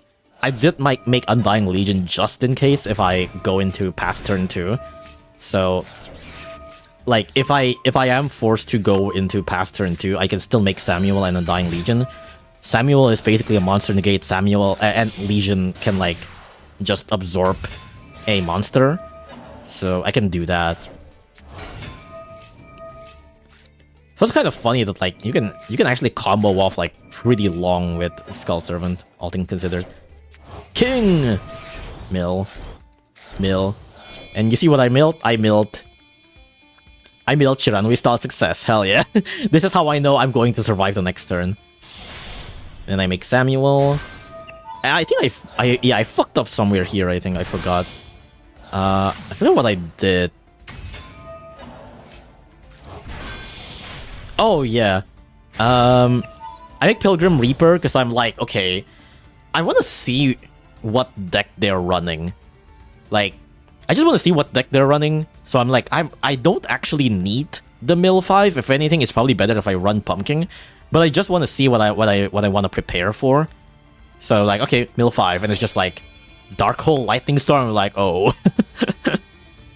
Okay, but the others are like X-Saber and Speedroid, and I'm not familiar with it. So I'm just like, okay, I'm just gonna make Undying Legion, and then I'll summon King and then set Droplet and pass. It's like, okay, end phase, turn change, draw, standby, main, Dark Hole. Like, okay, well, at least I'm gonna do something about it, I guess. And then I'll also just like summon White Baking back. Therefore, White Baking would be able to get the search off, and then I'll do Shiran without success so that my king doesn't get destroyed. Which does make for like the funniest thing, because it's like, watch this. Dark Hole! Wow.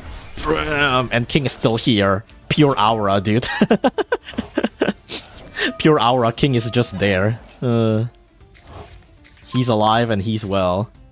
And if anything, he gains even more stronger.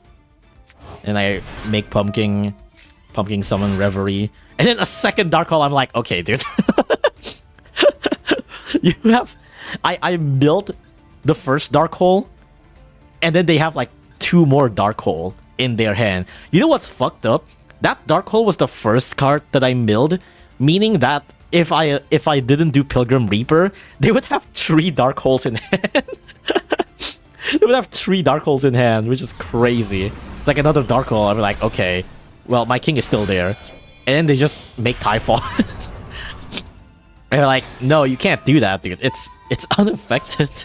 It was like, okay. Like, alright, I'm just gonna mill 1, and then just in case, I'm gonna summon a second king. And then I'm just gonna kill you. GG's. But King getting like Dark Hole twice and not budging is just like, that's pure aura. Pure aura, man. If they gave me first, I expect the worst. That is Tenpai. I haven't seen Tenpai in a while. Funnily enough, I actually haven't lost to Tenpai. Like, I've gotten... There are multiple times where I got like board breaked and then they like summon a 1-card starter for Tenpai. But I always have like at least one negation to stop them. Well, they didn't fully like break my board. I would at least like have one negation left or something like that to stop them. But I haven't actually lost to Tenpai yet. I haven't lost to Tenpai yet.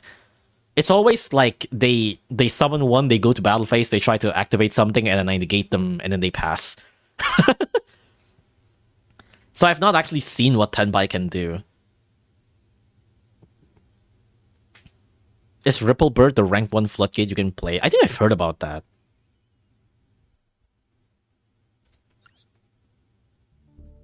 He did not get the ball. Okay, well, what were you talking about again? HAMP, what is that? I didn't know there's a kaiju for that.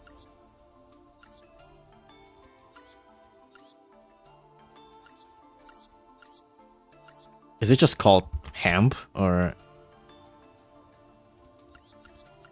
Well, no, this is not helpful.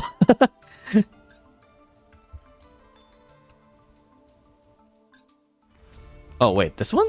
Surgical Striker HAMP. This card's always treated as a Sky Striker card. If you control a Sky Striker Ace monster, you can special summon this card to either field by attributing one monster from that field. Oh, huh. When this card is destroyed by battle, you can target one card your opponent controls, destroy it. What? Okay. I've never seen this card. What?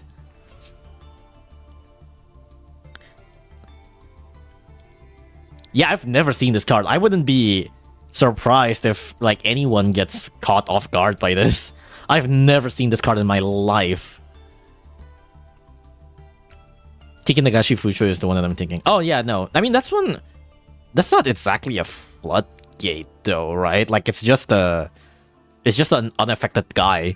Like it's just a guy that you can't take out for one turn. It's basically Crooked Cook, right? It's like a 1-turn Crooked Cook. Something to turtle on if you get sent first? What is turtle on? What does that mean? I ran this after the one match with Luna Light. It's just like, alright, I need a tower. I need a tower killer. I think I remember, who was it? Like the recent world champ that ran like 18-0 with Sky Striker. I think they had like 3 sphere modes in their side deck or something. Which was just a way to make Zeus. Yeah, you can also just do that as well.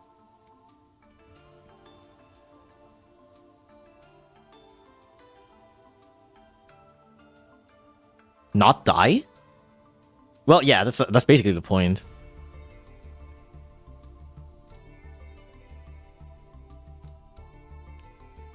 But like, I also thought about...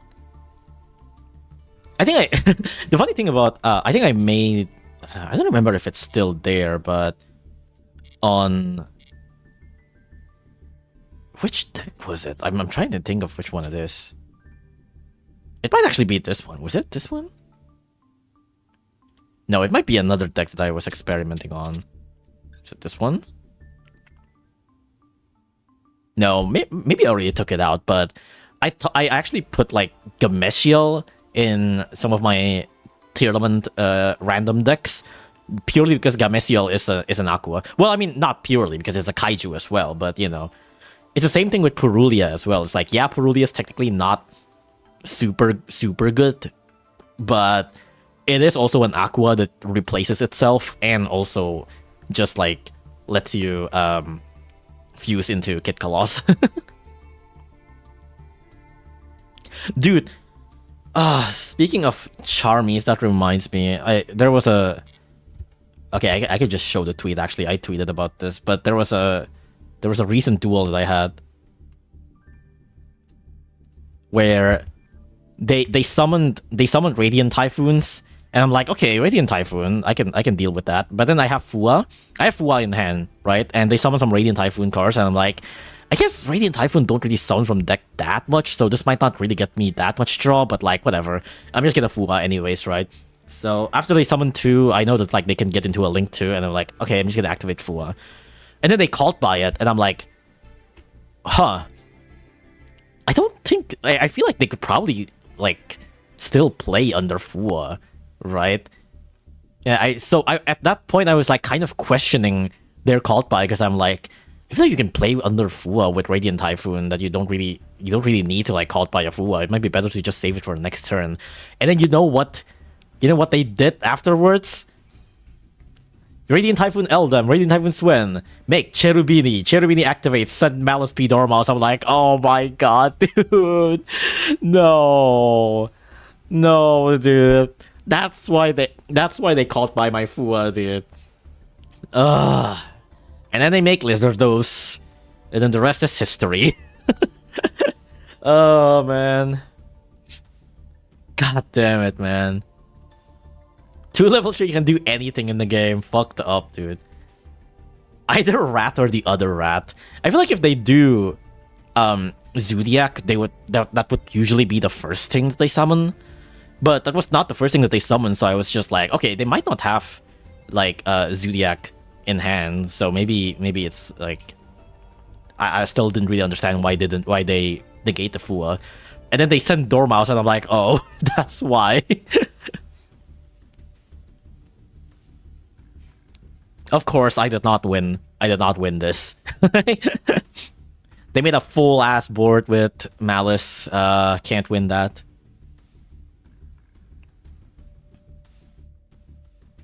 We need to kill Malice players. I didn't even like live through the Malice era, but like Jesus, man, the Malice boards are like disgusting. And the combo is so terribly long too. Like I kind of this is partly the reason on why I kind of stopped playing plants, because the combo is just too long. And the interactions aren't even that crazy either, especially for like plants. Like there is like a good amount of interactions, but like it's not even that crazy, but it's just so long to make the combo. Keep in mind this is nerfed Malice fucked up. Sounding a lot like a certain German. Maybe I'm gonna start putting runics. Yo, can they make Runic Skull Servant? No, that would be so stupid. Like skipping your battle phase with the Skull Servant cards. No one expects the smoke screen to Malice. What is smoke screen? But then again, I have actually been thinking about like maybe I could try to go back to plants one day, because like trying to like making up a combo in plants was actually pretty fun.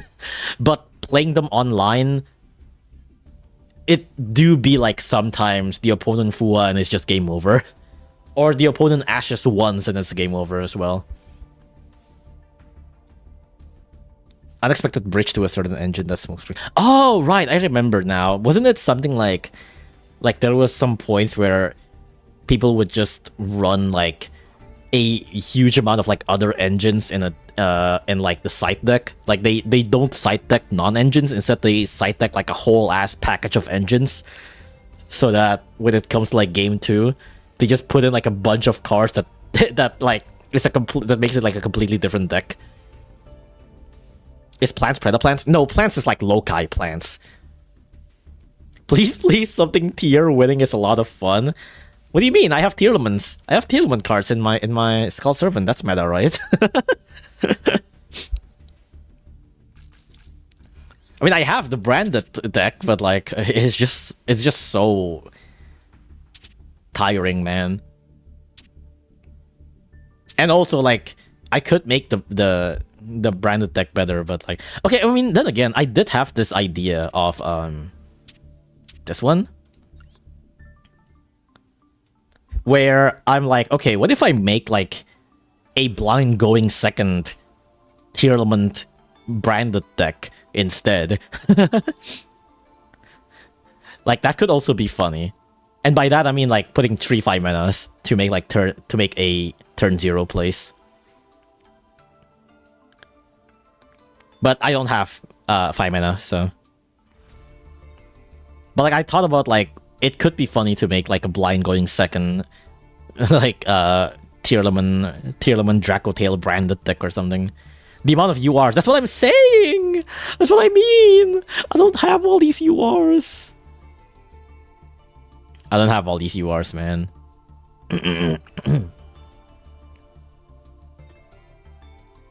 But like blind going second is just fun, man. Like board breaking is so much fun. It's so fun to just break boards.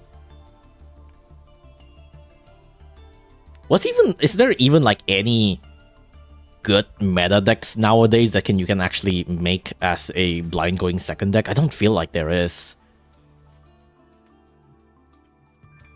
Like everything is just like much better going first.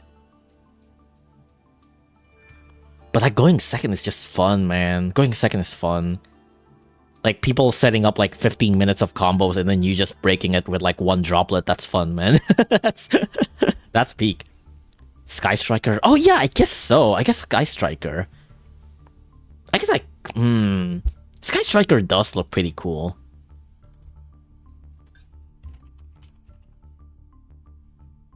But also, you are. Well, I mean, a lot of these are alt arts, I guess. But still, you are. Well, I mean, this one's R. This one's R. I guess like Rose and Ray it's just R, but like Kagari's R, Shizuku. Well, Shizuku's SR. Hayate is only R. But nobody really runs these. Like it's mostly just Kagari, right?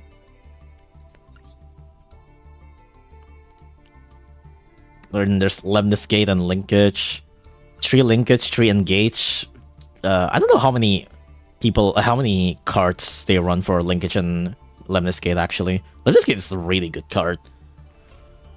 Like, I think out of most of the Sky Striker card, Lemniscate is the one that I always fear the most. Like, sure, Widow Anchor is terrifying, but like, Lemniscate being a non-targeting removal that doesn't even, like, non-targeting, non-destruction removal is pretty crazy. Engage and Kagari at 3, the rest are at 1 and 2, I see. I guess it makes sense. The power spells you play are yours as well. I guess so. Yeah, there's like like Upstart and stuff, and the Radiant Typhoon Vision, right?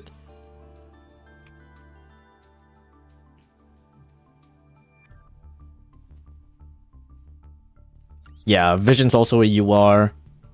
It's called Dragoon removal. I mean, it's not just Dragoon. It's just like a really good removal in general. But yeah. But there's just, man, it's just everything is just UR. I guess I could try Sky Striker at some point. It does look like a pretty fun deck to try out. And like there's a lot of like, I think variations you can do with it too. I think it would be cool. But there's just so much URs.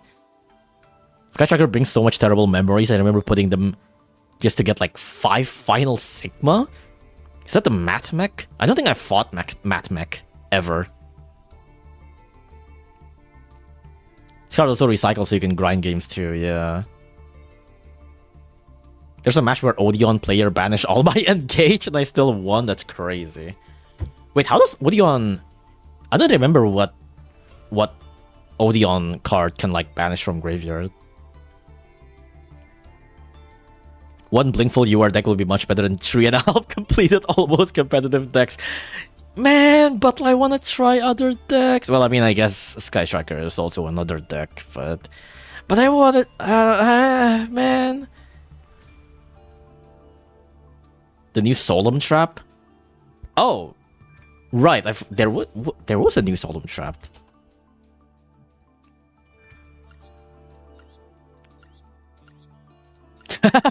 This is not a Solemn Trap. Shiranui style Solemnity.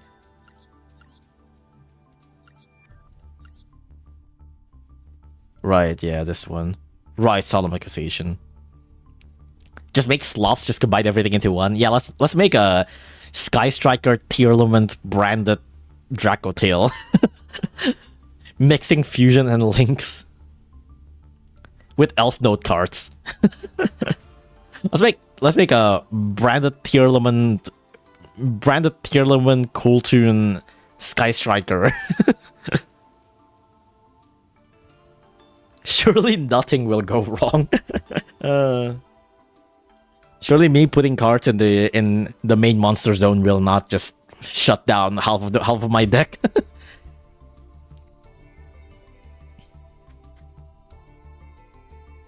For list on screen, Artalion is quite bad. The only Dracotail name is 5 mana and you discard it to fuse. I just thought that it's just like, just in case, you know. Granted, again, this is not something that I have tested at all. Like, I haven't gone to like Edo Pro to test this deck or whatever. Like, this is just a list that I randomly put in.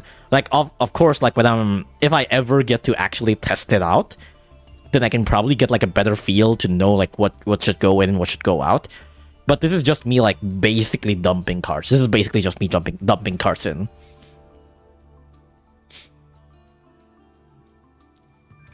But also, man, going second is fun. Going second is fun.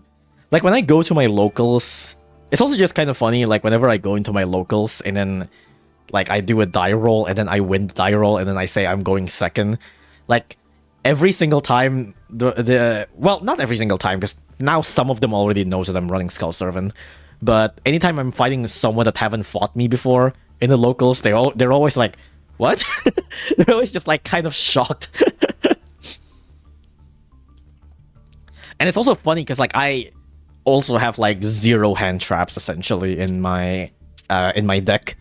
I mean, I have Maxi, but you know, do you guys know Maxi is legal at 2 in Asian English? It's crazy. I would be scared, yeah, but at the same time, I just have like I have no Ash, I have no Bells, I have no hand traps whatsoever. But yeah, do you guys know they have 2 Maxis legal in Asian English? It's crazy. OCG have 1, right? Like, OCG at least have 1 Maxi. Asian English have 2. Like, that's insane. And yet I have not resolved a single Maxi.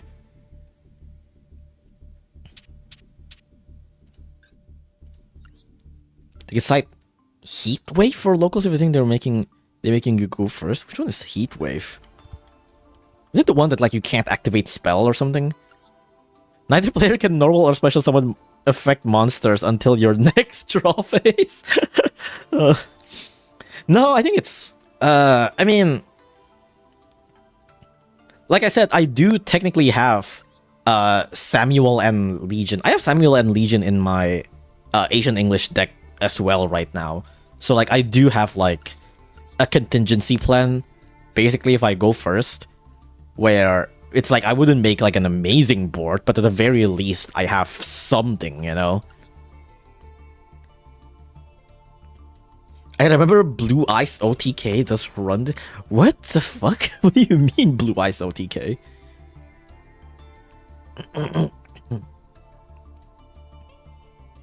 Oh, right, because it's right, because it's not an effect monster. Wait, that's actually hilarious.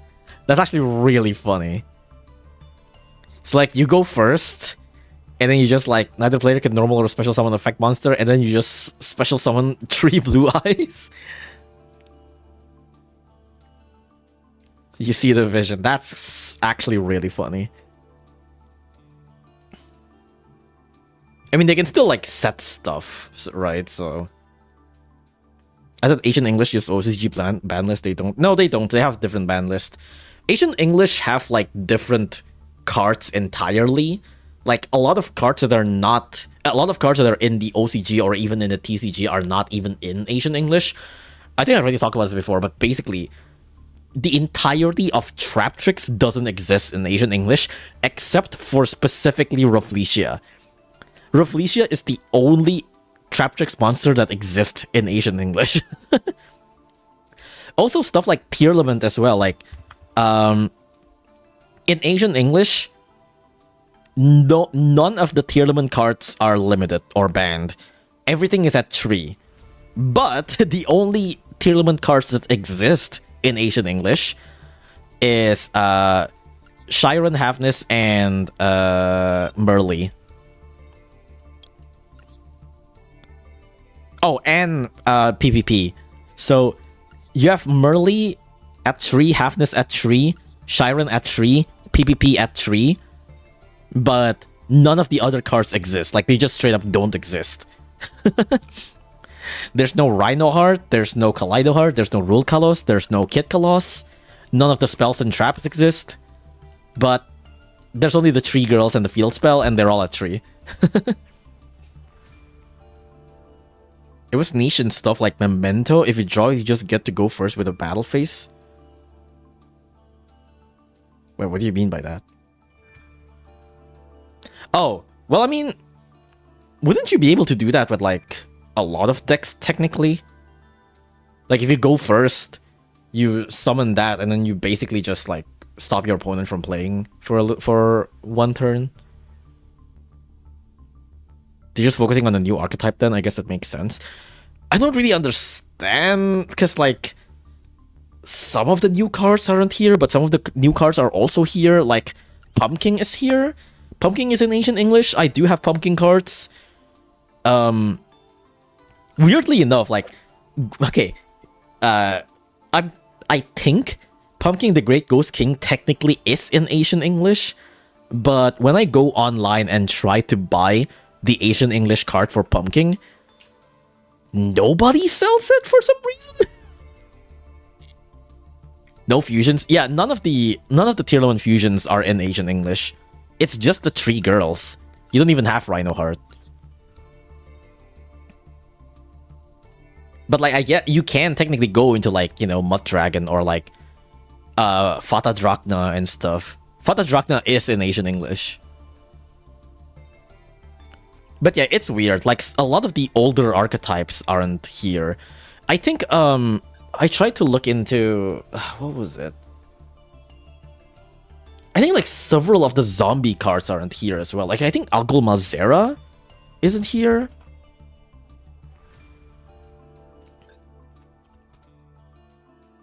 Oops.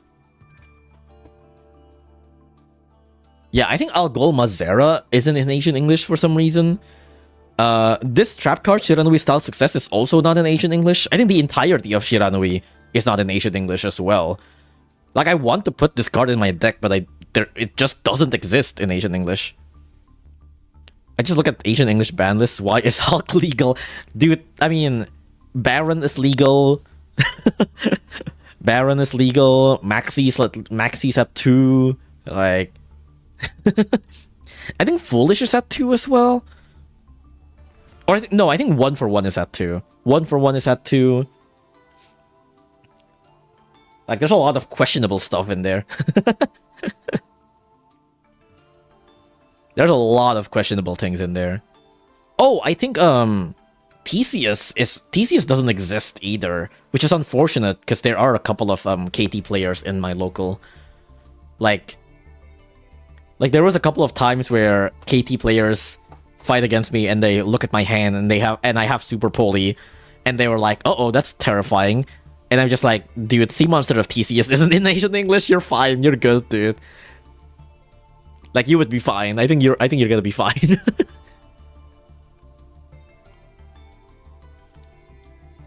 But yeah, it's really weird. I don't really understand the I don't really understand how they like choose what's in Asian English or not. Hulk is the full combo. I don't think I've seen Hulk being used in... I don't think I've seen this card being used in my locals. But I know it's pretty fucked up. I wasn't around when this card was legal, I think. Funnily enough, I don't think I've seen a single branded. Yeah, I don't think I've seen anyone play branded, actually, funnily enough. Maybe they're expensive? I don't know. Is... who? Aurora Dawn? I don't know what that is.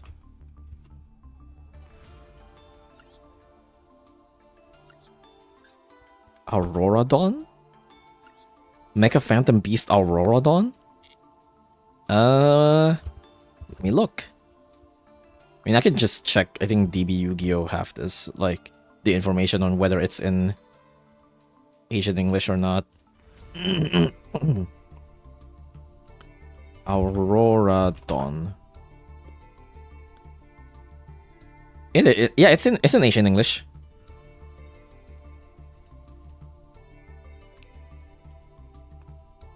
You check the Forbidden Limited list here. New cards with updated stat. Wait, there's a new. Oh no, wait. This is last month. Never mind. Cards with new updated status. But yeah, here's the forbidden list. Abyss Dweller, Appaloosa, Cannon Soldier, Paradise Smasher. That's like, this is basically the only extra deck monsters that are banned. Abyss Dweller, Appaloosa, and 6/7. Metamorphosis is unlimited, yeah. Like, Asian English is kind of a Wild West, dude. Herald of the Arclight is at 1. I still don't feel like this does anything. Why do you even bother limiting Herald of the Arclight? It's a second Herald that gets you. The Barrier, Golden Match, Red Reboot, Skill Drain. Ash is at 2. Look, Maxi's here. Maxi's at 2. Yeah, Maxi's semi-limited at 2. Psyframe Gear Gamma. Branded Fusion's at 2. Cult Buys at 2. Yeah, 1-for-1's at 2. Funny stuff.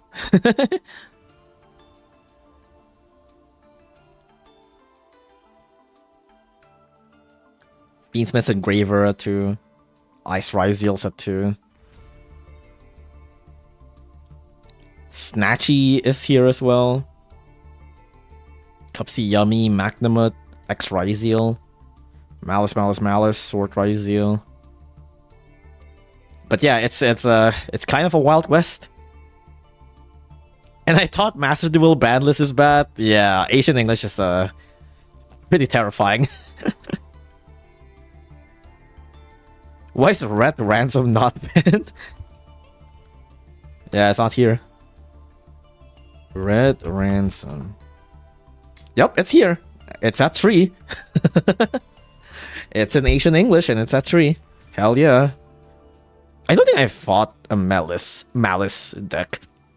I think I've seen someone fought a Malice deck, but I don't think I've fought a Malice player at all.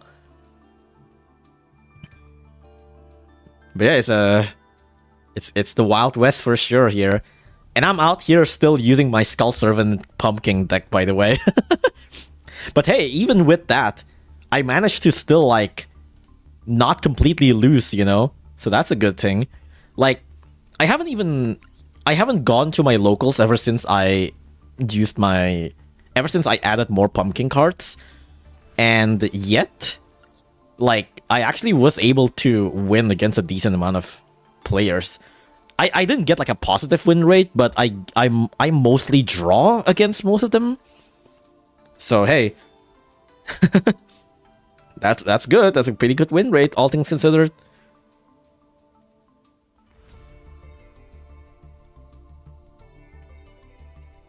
That being said, this might sound weird, but it's like quote unquote technically sorta kinda easier to find cards in physical.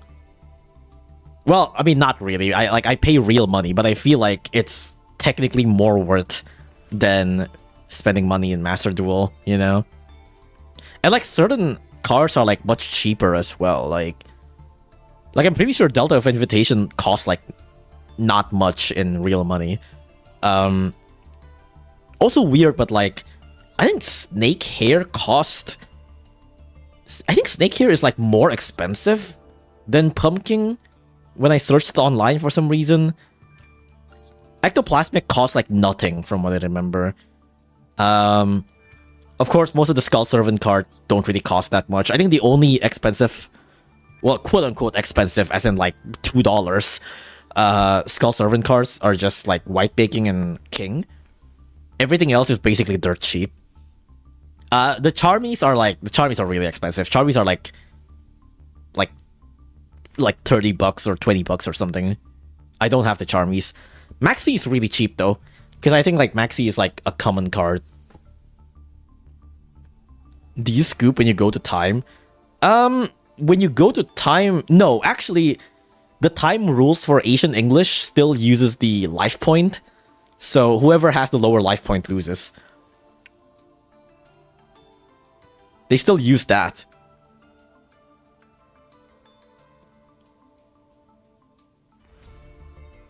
But yeah, it's terrifying out there, man.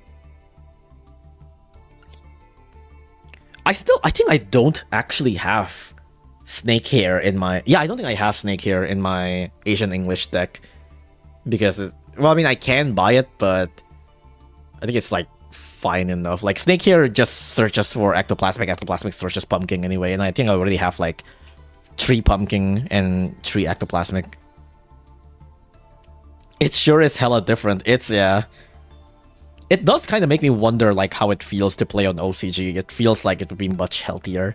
Because, like, I get to see Baron the Fleur a lot in Asian English.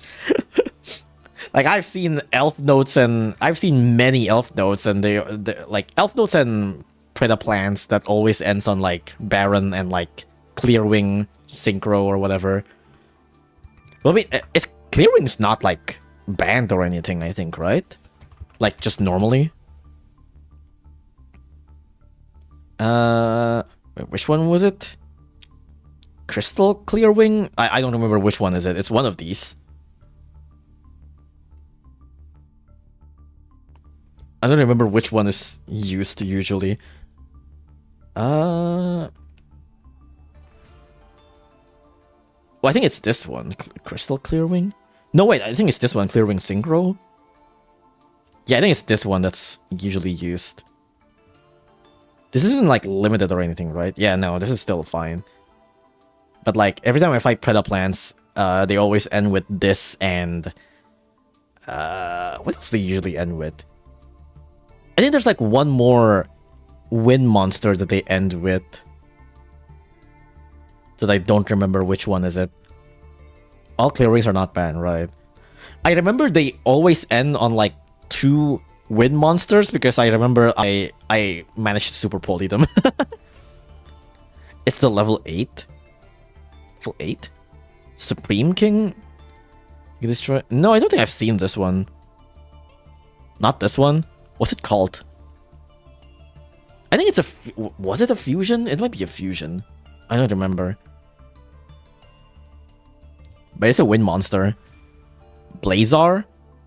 I think it's like a... I think it's a plant. It might be a... Was it a plant? They end on one with big hands. Big hands. Oh, it might be this. You're playing with someone monster. No, wait, no, it's not this. It's not this. It's not this. It's not this. I forgot what it is. I think it's a plant. I think it's a plant.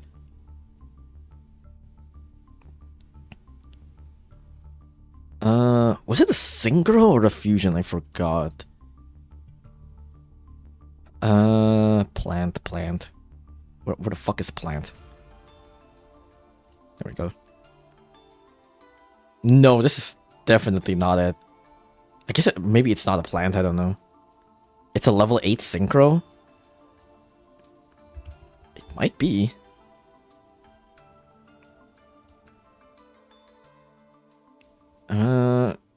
Crystal Wing Synchro Dragon. Wait, actually, it might just be this actually.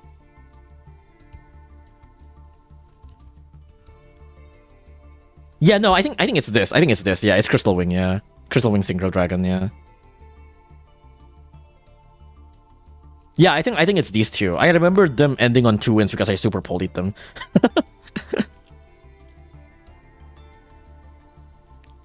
No, wait, it's these two. I remember they're different levels because I need them for Fada Drachna. Because I think, Yeah. I remember they're different levels because I need them for Fada Drachna. Because Garura... Oops. Garura does exist in Asian English, but it's super expensive. Garura is really expensive. Meanwhile, Fada Drachna is not. Fada Drachna is actually pretty cheap. But Fada Drachna requires you to have different levels. So I'm pretty happy that like both these are different levels because I can make them into Fada Drachna.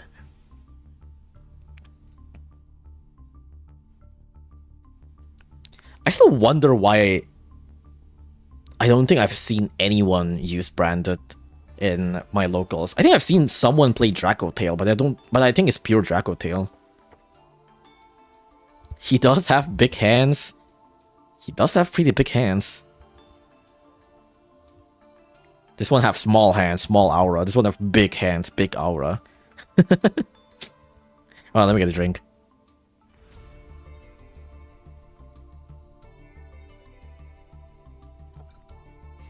The big yaoi hand. Because branded is so expensive? It might be. Let me just... Okay, hold on. What would be like the most expensive branded card? It's probably Walbass, right? I'm gonna check like Tokopedia real quick. Fallen of the... Wait, hold on. Fallen of the White Dragon AE. Fallen of the White Dragon is... Oh, it's... Yeah, it's like 30 bucks. Well, no, actually, like, I guess this is like 20-ish bucks. Yeah, it's like 20-ish bucks for Fallen the White Dragon. Fallen the Virtues as well. Fallen the Virtues are also like 20-ish bucks each. Ecclesia is also like 15, 20 bucks. Wellbass and Ecclesia Synchro, yeah. Yeah, I guess it is a pretty expensive deck to make.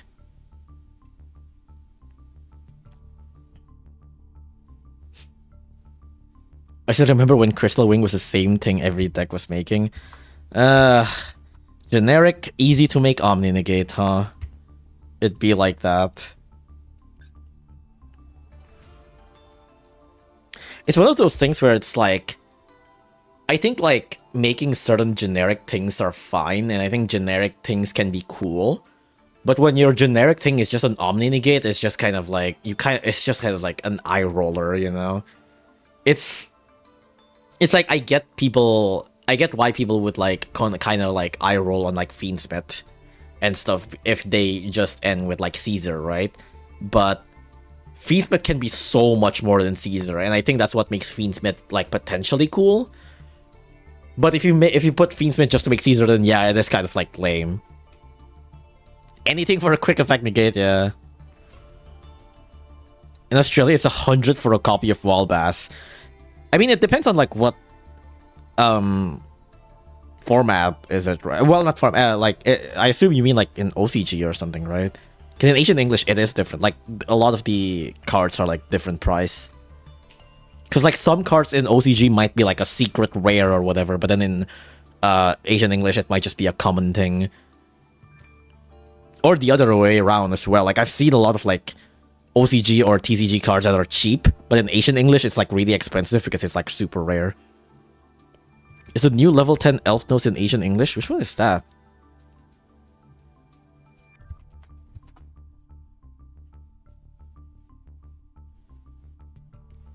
If it's named the elf note, it doesn't seem like it. Oh, June Pride. No, I don't think so. Doesn't seem like it's here. No, I don't think so. No, yeah, it's not here. Happy Pride, by the way. Yeah, no, English, Asian English is it's locked out.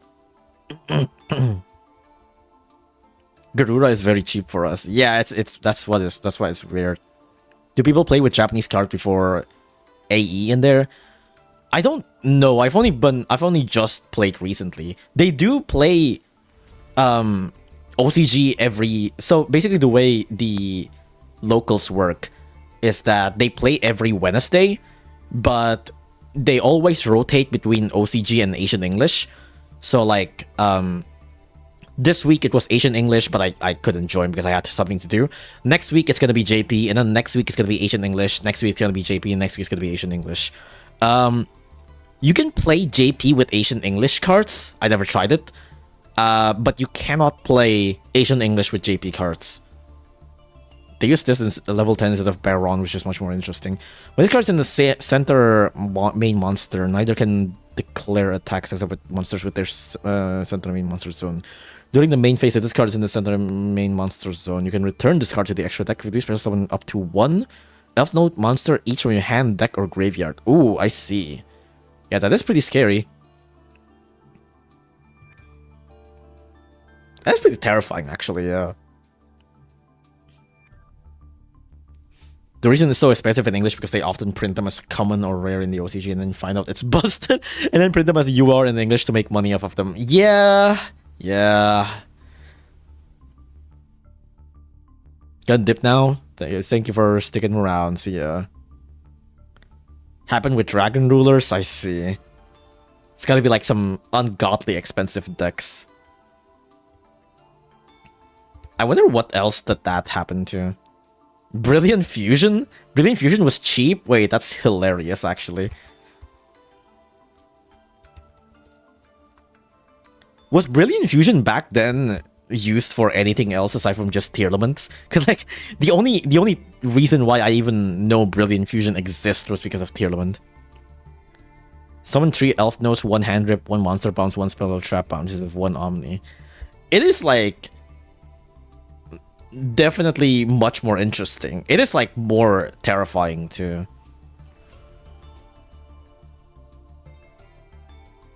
It was common at first print, yeah. But yeah, I haven't seen June Pride, so maybe it's a good thing that they end on Baron instead of June Pride.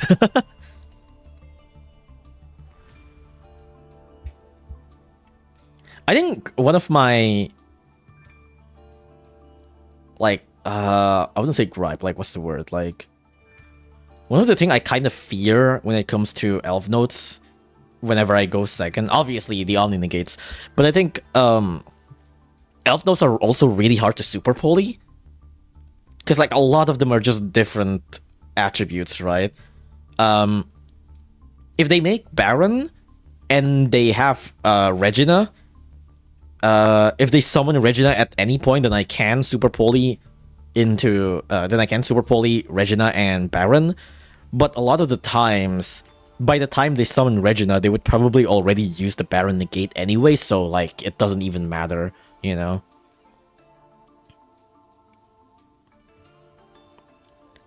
Brilliant Fusion was in every deck. Brilliant Fusion was the thing that introduces the concept of Garnet. Right, yeah.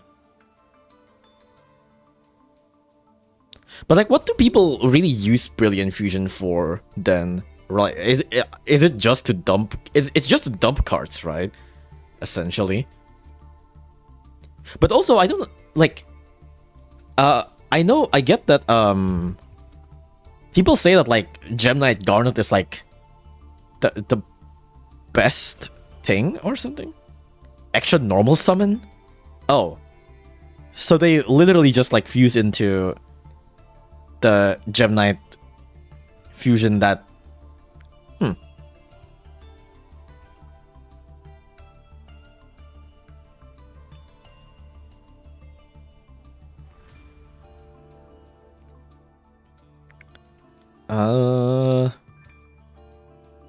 I guess I can just search Garnet. It's probably in the card text, right? Gem Knight Ruby? You can contribute one other face-up gem monster. Wait, no. Wait, it's not this, right? Wait, what is it? It was really important when every deck needed it. That makes sense, yeah. Okay, just search Gem Knight normal summon.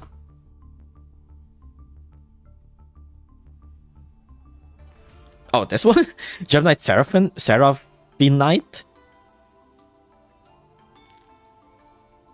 Wait, but then why do you need... When Gem Knight monster and 1 Knight monster, if you don't main phase, you can normal summon 1 set monster, set. Why do people use Garnet instead of the other Gem Knights? Like, Garnet's only being used for the Gem Knight monster specifically, right? Because you need any Gem Knight monster. But why Garnet specifically? Garnet was used because it's a Gem Knight with the highest attack. Oh. That's it? It just has better stats. Like, the other Gem Knights doesn't have any good effect. I guess the Gem Knights were pretty old by this point.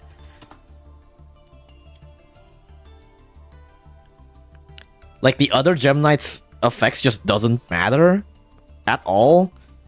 And the Garnet was used purely because it has stats, that's it. none of them were relevant. Were they all vanillas back then? I don't remember the name. Wow. Wow. Ember was used in Thunder Dragon. Ember? It's probably just a name, isn't it? Wait, no. I don't know what you're... Oh, wait, no, I mistyped. Whoops, Amber. Oh, it's a Gemini.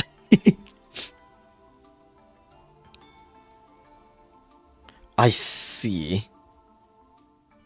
I guess that makes sense, just because it's a Thunder, I suppose. That is sad. That's actually so sad. The fact that the best Gemini card you can put is just a 1900 beat stick level 4. I feel like even during that... How long ago was that? I feel like even during that era, it felt like there could have been more, but... You never wanted the Gemini you picked in your hand. Kind of the same thing with Fiendsmith. What, like, as in, like, you don't want Lurie in hand? But at least Lurie in hand still can net you full combo, right? Well, I mean, obviously, if it's interrupted, but like it eats up your normal summon, but like it technically still eats it. So what if we're gonna... You would play one? No, yeah, I know you play one, but I'm just saying that like I feel like even during that old Yu-Gi-Oh, it still feels like an extremely underwhelming set of cards. Do people even use the Foolish Burial effect of Gemini Fusion? That was like 7 years ago. I feel like even 7 years ago. I mean, I guess I can't really envision it, but in my head, like 7 years ago, it was long, but like the power level is still like relatively good, you know? Time when one card combos were not a thing. I guess so. What does TOS stand for again? I forgot. I keep on forgetting. I remember looking it up, but I always forgot. I guess things goes like pretty fast. What even was like 7 years ago? When was like BA? When was BA? Because I know like BA was like a big thing for a long while, right? This was peak combo slop that takes 3 minutes? Wow, only 3 minutes? That's crazy. Thunder Dragon, Orcus, Sky Striker, Salad? What do you mean Salad? I forgot Sky Striker's been around for a long time, huh? Orcus is also... I mean, Orcus is also like a pretty big deal. Like, even nowadays, I still see some Orcus now and then, and it's still like a pretty terrifying deck to fight against. But that's what I mean. It's like, you already have stuff like Thunder Dragon, Colossus, Sky Striker cards, and Orcus cards, and you really need, like, to put fucking Gem Knight Guarded in your deck? Like, is that really that worth? Salamangreat, ah, I see. And Spiral.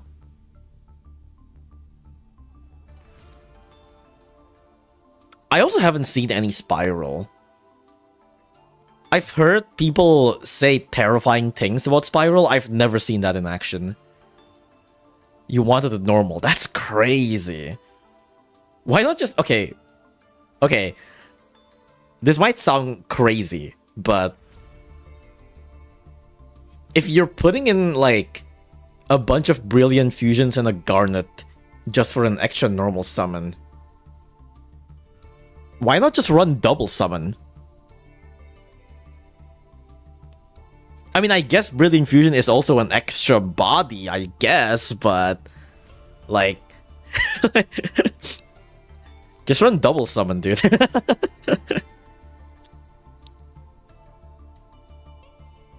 You had a body on board? I guess so. How big was the body again?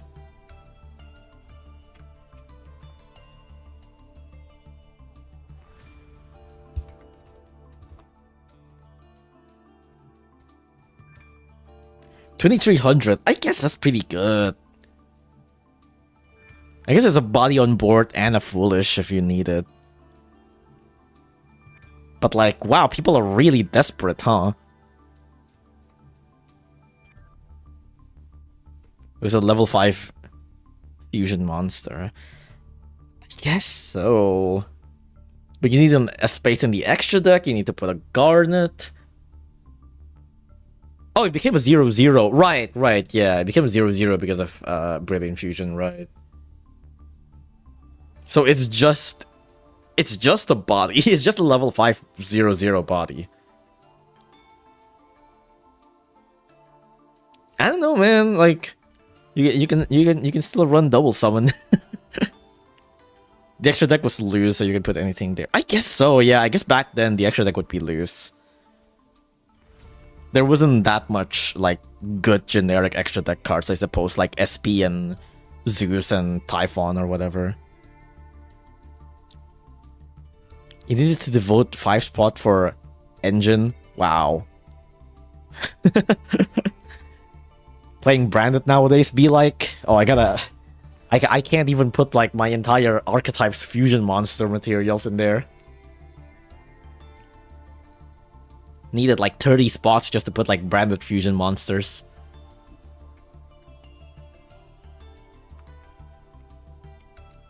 What has the world come into? My generic boss monster back then, the goat giant hand? What?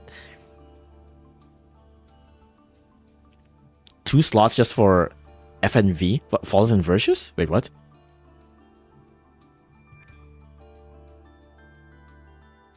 Those 5 board also had your end board pieces, right? Let me get a drink again.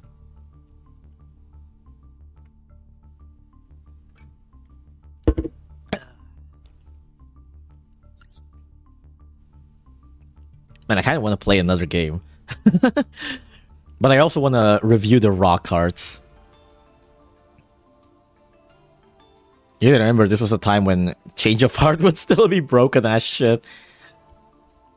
Hey, I mean, Triple Tactics Talent is here, and sometimes it's still used for its stealing effect, and sometimes it's actually good with its stealing effects.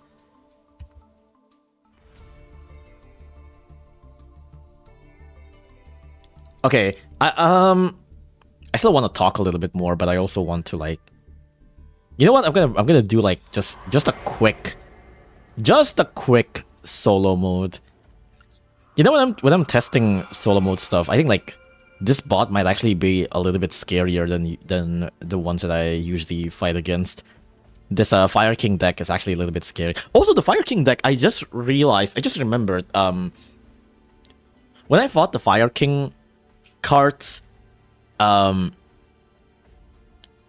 bot, like whenever they have certain cards, I don't remember which ones, but like certain cards where it says like during the standby phase, the next standby phase after this card was destroyed, you can special summon it.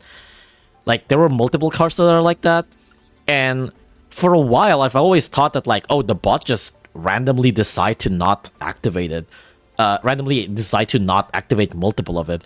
But now I remember when we were talking about the green baboon ruling yesterday, that's probably why they can't activate it, right? Like, it's not that they decide not to, it's that they literally cannot activate multiple of them, right? Using Skull Servant? Yeah, it's fun. I crafted Sky Striker, it's so much fun. I guess I could try Skull Servant, Sky Striker at some point. Going from one SS to the other SS. Yeah, which deck are you playing? Yeah, I'm playing SS. Oh, Sky Striker or Skull Servant?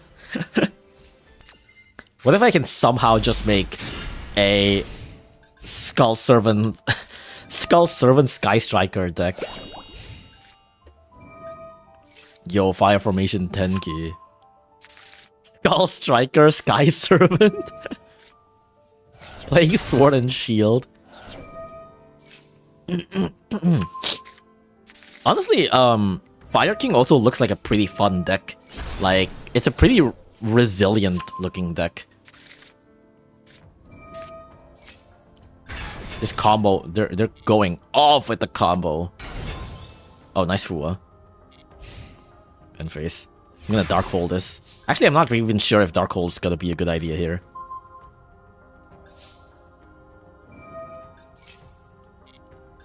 They're just gonna summon it.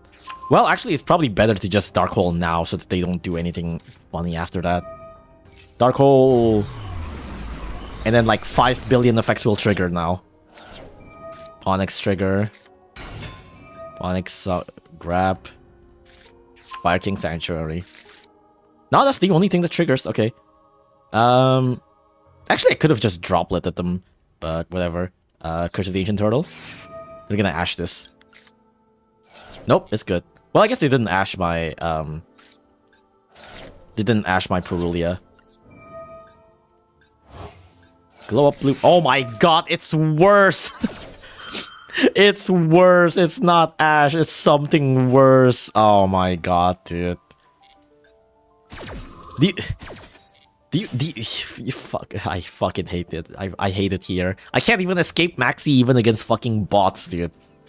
I just want to fight bots in peace, but no. Getting Maxied already. Insane. Can I beat this bot before I get Maxied out? Let me normal summon this.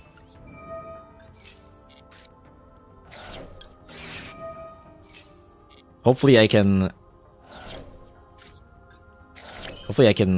beat this bot before they have anything crazy in their hand. That's one draw. Please don't get... Uh-oh. Uh-oh. What do you... Oh my god. That's insane. That's crazy. What the fuck am I... Dude, this is somehow worse. What the fuck am... Why? That's insane. The first draw immediately Ash. I hate it here.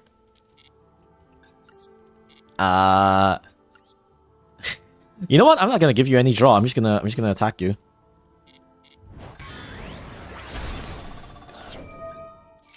Maybe this is a bad idea, actually. I can't technically beat this with Droplet, but no, I'm just gonna set this and set this. And probably pass. Wow, that's fucked up. Might have multiple Maxis in the deck. It is possible as well, yeah.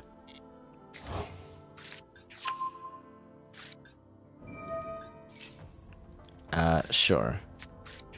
Fire King Skyburn. Alright, that's the one that pops a lot. This deck is quite resilient. If your opponent special summon a monster, you can immediately after this effect resolve X8 summon one and Exceed monster. I think I remember them like several times summoning the level 8 Exceed and then just not use the effect to destroy everything for some reason. Garunix. Good sir, you chose your opponent. Hey, I didn't choose that they're gonna have fucking Maxi, dude. Do I want a Droplet here?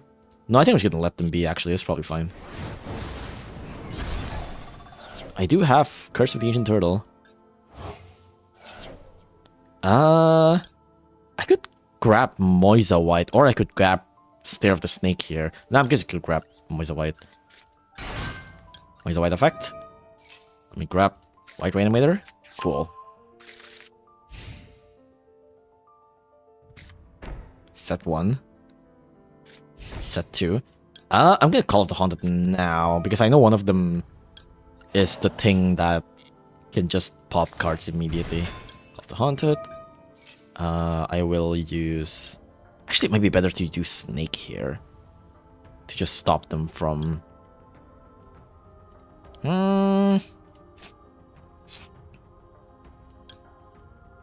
That's on the Snake here, actually.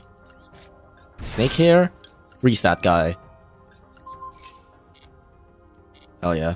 Snake Hair is like surprisingly a really damn good card. Like it's basically Forbidden Crown, but just it's basically Forbidden Crown, but not even just for one turn. Like it just well, that sucks. It's a Forbidden Crown that just lasts forever. It's pretty crazy.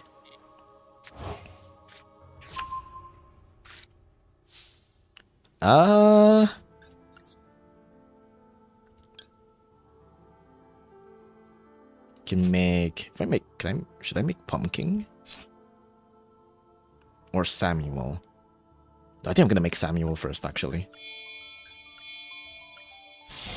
Samuel. They thought about something. They might want to pop or something. Let me just White Reanimator first. And let me make Vampire Sucker. It just freezes your monster forever. Yep. This card cannot attack and cannot be used as a material for a fusion summon. You can still like tribute it and stuff, but you know, it's completely negated and you can't use it for material. It's pretty cool. Send White Bacon. Summon this. But it can still be destroyed. It can be like destroyed. Where Imperm. Oh my gosh. Okay. I mean, I can Droplet, but do I want to? No, it's fine. You can Imperm my Moisa White. It's fine. Have I normal summoned, by the way? No,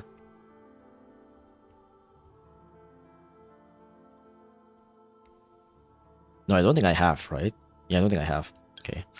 Grab White Princess. I'll dump Bat up. Throw! Another Droplet. Okay. Summon White Princess. Back. You're thinking about it. Wait, what? Oh, right, because the other... Right. The Lady in White isn't here, so it doesn't trigger the effect of White Prince, because I don't have any more... Oh well, that's fine. I will do... activate Samuel. Catch Pumpkin. Summon Pumpkin back. Bam. Pumpkins activate. They're thinking about something. They're not thinking about anything. I will summon... Actually, let's summon Reverie. In case they do something funny in the battle phase. Which they probably will. I'll make a Great Ghost King. Wham. Activate. They're really thinking about popping. Let's grab Snake Hair. Snake Hair discard. And then grab Ectoplasmic. I thought it becomes unaffected and indestructible by battle. The effect sounded like a shot in the leg. Oh no. It's not indestructible by battle, no. It's just negated and can't attack and can't be used to... Yeah, it's negated, can't be used to attack, and can't be used for like extra deck material. Attach Reverie. Grab back White Reanimator and you know what? Bounce your spell back. Oh, they let you do that for some reason. Okay. I mean, sure. I will make... Actually, let's just make Evan Dread. That's a really cool effect. Which one? It's the Snake Hair. Snake Hair. If this card is special summon, you can target one attack position monster your opponent control. That face-up monster cannot attack. Its effects are negated and cannot be used for material for fusion, synchro, exceed, or link. It has to be attack position though, and it's only on summon, so it's not like a quick effect. But there are like multiple ways to just, you know, like if this is in the graveyard, you could just call it to Haunted It, or if Pumpkin is summoned, then Pumpkin can summon this. But it is like not a quick effect, so it is kind of reactionary, or you have to kind of like summon it before your opponent like is about to summon something. And even if that's the case, they would have to summon it in attack position for Snake Hair to actually work. So there is a lot of like caveats to it, but it's still like, if it works, it is a really good card. Also, I'm gonna draw one. Draw! Pfft. Nice Purulia. Right, Reanimator? Have I dumped my king? I have not. I have not dumped my king. Do I have Curse of the Ancient Turtle? I do not have Curse of the Ancient Turtle. Fuck. Do I have a way to dump? Well, I guess I... No, okay, no, I think it's fine. I'm just gonna dump... Gonna summon White Princess. And I'll send King. Whoop. And, wait, what? Oh, right, I forgot White Lord is still in my hand. Dump White Lord. Mill 9. I see Changsha. Doesn't matter. I see... I see Fallen Angel. Okay, this doesn't matter. I'm just gonna attack. I'm just gonna attack for game. Let's just go for game. Why am I comboing so hard? I'm just gonna go for it. Literally just attack. Just attack. Kill it. But actually, it is damage calculation. So I'm going to send that. You thought you can live for another turn? Well, not really. Still get to die. Yay! 7650. That's a very weird number, but hell yeah. I've never seen this card. It is like... it is like pretty new. It is like the part of the Pumpkin. It is also basically a one-card combo as well for the Pumpkin deck. Snake Hair is really good. Which setting makes the mill looks like that? It's not a setting. It's White Lord allows you to mill... where is it? Send cards from the top of your deck to the graveyard up to the number of Skull Servant and King in your graveyard. So you can choose to mill less. Is the reason on why there's like a setting on like the mill. Like you can choose to mill less. You only do that if you don't want to deck out though, basically.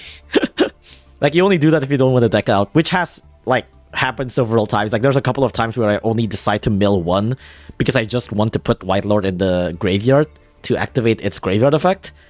But I'm like almost gonna deck out.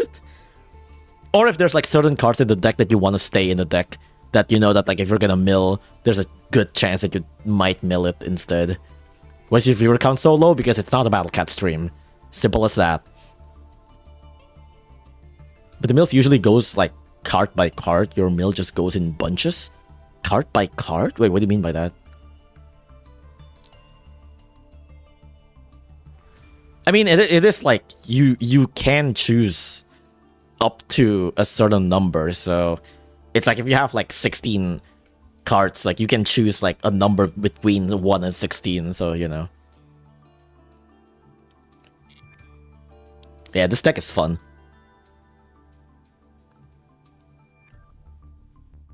I probably should put like Trust, maybe? Maybe I could put Trust. Yeah, maybe I should put Trust in, actually.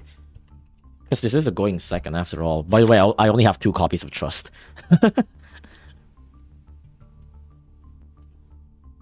Should I put Grass? Some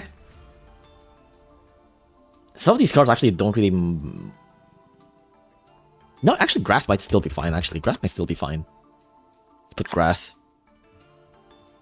Whenever I mill with White Lord or Grass, they look like one card in bunches of 5. For you, it goes all 5 at once. Wait, what? Oh, you mean like when you mill? Wait, what? Whenever I mill with White Lord or Grass, they go like one card in bunches of 5. One card in bunches of 5? Okay, I know what you mean. It's like the animation for the mill, right? But no, I think it's always like that for me. I don't know. I don't know if it's any different for anyone else. But yeah, it's always like every 5 like being shown like that. I'm not sure what you mean by like one card in bunches of 5. Like, is there a setting like that? I don't know. Okay, let me just look at rock cards now. Actually, real quick, I need to refill my water bottle, and then I'll look into rock cards. Give me a moment. I need to refill my water bottle real quick. I will turn on this music, and I will leave with...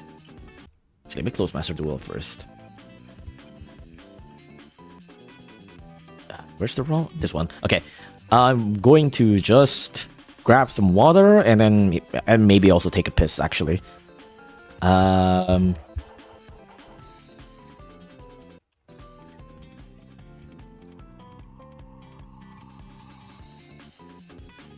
Okay, just give me a second. I will be right back.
Oh, okay, I'm back.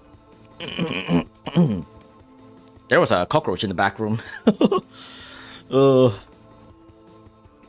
But I got water, so it's good.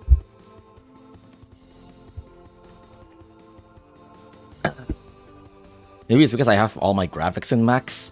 I'm not sure. I don't know if I've seen anyone with like a different middle animation. I never really paid attention to like how other people like mills in Master Duel.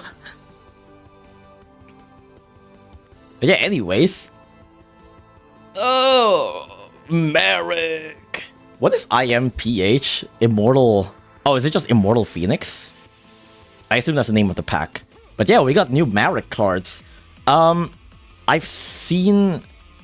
So yeah, cool new support for like Winged Dragon of Ra. Well, I don't know if it's like new support actually. These are just like straight up new cards, right? I've seen... I think like a couple of cards. I think I've seen the Lava Golem. And then I've seen this one. And I've seen the Raw Fusion.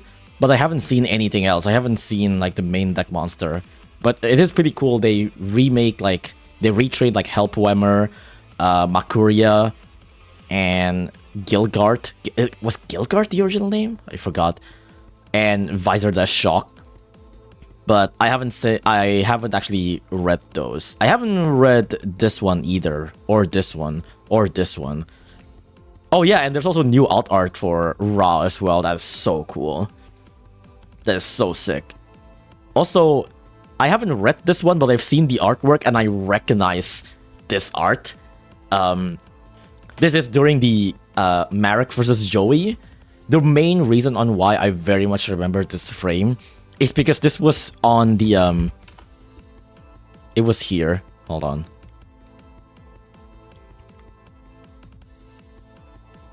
It was on Joey Dies.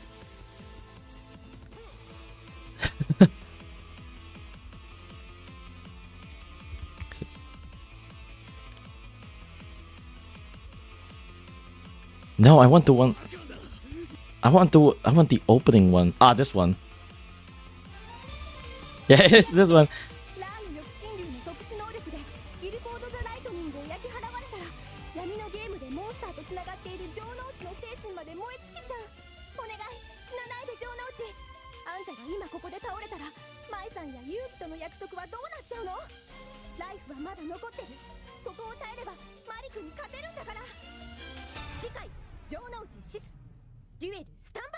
Jonochi Shishu! Joey is dead. No more Yu-Gi-Oh! Also, sorry for the... I just realized the volume is really low, but yeah, you get it. But yeah, it's this... Oops. Oh, that's really loud now. But yeah, it's the first frame of the Jonochi Dies thing. It's so funny. You can skip all of the main deck's monsters. Last effect is just a typical branded end face recursion effect. I mean, I still read it anyways, but you know. But yeah, I recognize this because it's the first frame of the Jonochi Dies thing. Which, speaking of, I did use this meme in my filibuster video, right? So that's why I recognize it even harder. Because I also used this in my filibuster video. But yeah, anyways. Should I start with Ra? No, let's just start with the main deck monster. Let's just go off of the list from top to bottom. Okay. Yami Marek graces the cover alongside Ra. This is a really cool art as well. The usual fucked up looking Marek. Marek always looks fucking disgusting. I'm glad he looks like extra disgusting here. It's so cool. Marek's so nasty. That's why he's so cool. What the fuck is this? Thank you, Yu-Gi-Oh! Org, for the Curse of Ra. Alright, first one is level 5 Helpwemmer. Taiyoshi no Shiesha Helpwemmer, the Sun God's Poet, Helpwemmer. Level 5 Dark Fiend, well, not a Light Fiend. Wait a second, Dark Fiend? Ripperdokus? Into full Fiendsmith combo? Helpwemmer was a menace in the manga, lingering hand rip every turn. Isn't Helpwemmer actually like... Wait, what is Helpwemmer like right now, actually? Because it still does hand rips, right? At the end of your opponent's battle phase, if this card's in the graveyard because it was destroyed by battle, make your opponent discard one random card. Oh, it's only like one time, right? Yeah. Because I remember, yeah, when you fight in when Marek fights against Joey, Joey gets hand ripped like every turn, which is like insane. Wait, no, it is. This is still like the end of every turn, right? This is not once per turn. Yeah, this is also not once per turn, right? Well, not once per turn, like once per duel, I guess, right? Like, it's just straight up if this card is in the graveyard because it was destroyed by battle.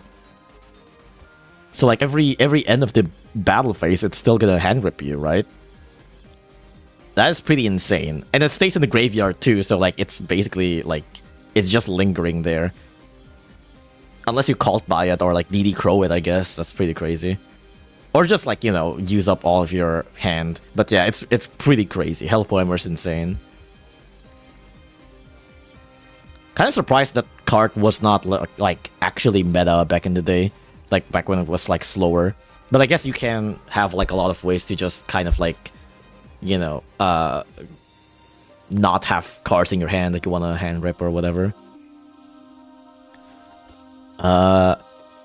Helphammer, level 5 Dark Fiend, 2k, 1.4k. You're gonna use this 1, 2, 3 effect once per turn each. 1, you can discard one other card, special summon discard from hand. 2, if discard a special summon, you can add one Sun God card, which are all of these cards, I guess, from your deck to your hand, except Helphammer. Then if your opponent's life points are at least 2,000 higher than yours, you can discard one random card from their hand. Okay, it's a hand rip. If your opponent's life point are at least 2,000 or higher, I know the Raw Fusion puts you at 1 health, which is cool, but I don't know if there's any other like self-damaging effects so far. But conditional hand rip, at the very least, it's not. At the very least, it's not always life, but I assume there's always gonna be ways to make this life. But it's not loopable, and it's not too easy to trigger, I guess, so maybe it's fine. It's still kind of ass, though, but oh well. It's Helphammer, it has to have the hand rip, I guess. Helphammer is a menace in the... because it needs to die from battle, can't be special summon. I guess so, yeah. It's like, your opponent have to play into it, I guess. But what if you, like, tribute set it? What if you tribute set Helphammer?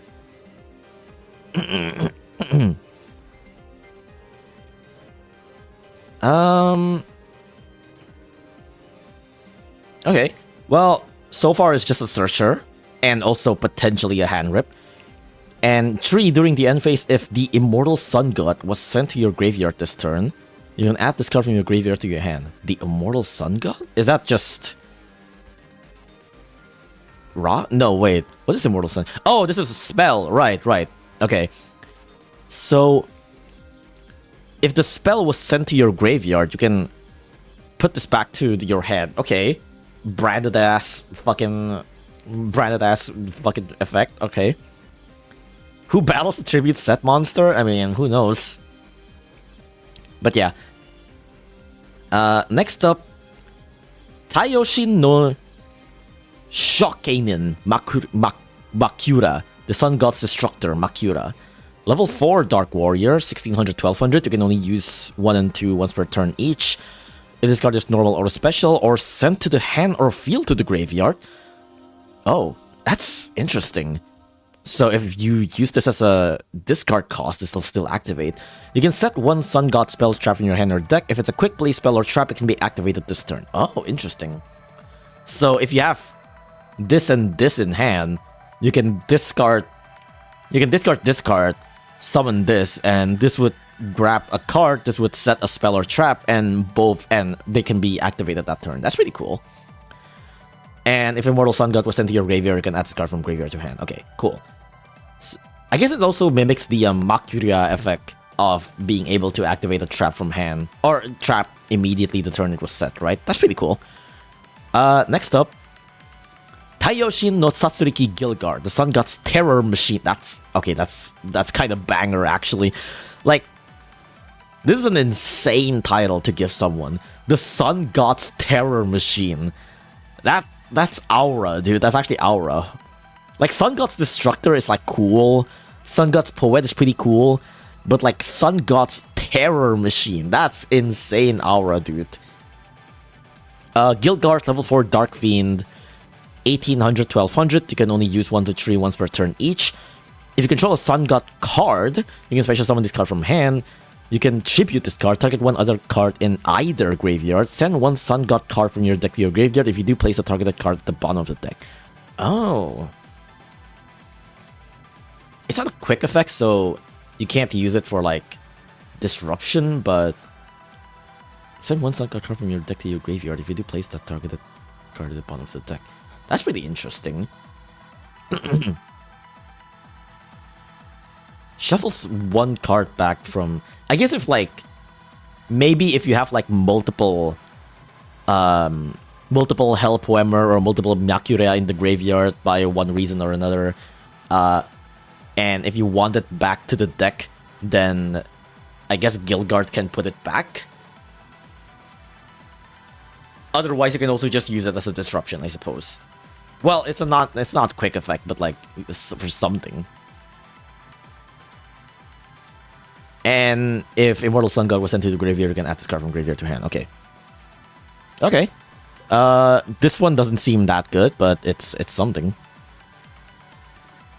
I know second effect is mostly supposed to be a foolish effect, but the fact that you can do some graveyard disruption makes it not a quick effect seems disappointing. Yeah, but I guess maybe that's not what they want this card to be, which I guess makes sense, but it would have been cool if this is a quick effect. This definitely would have been much cooler if it's a quick effect, yeah.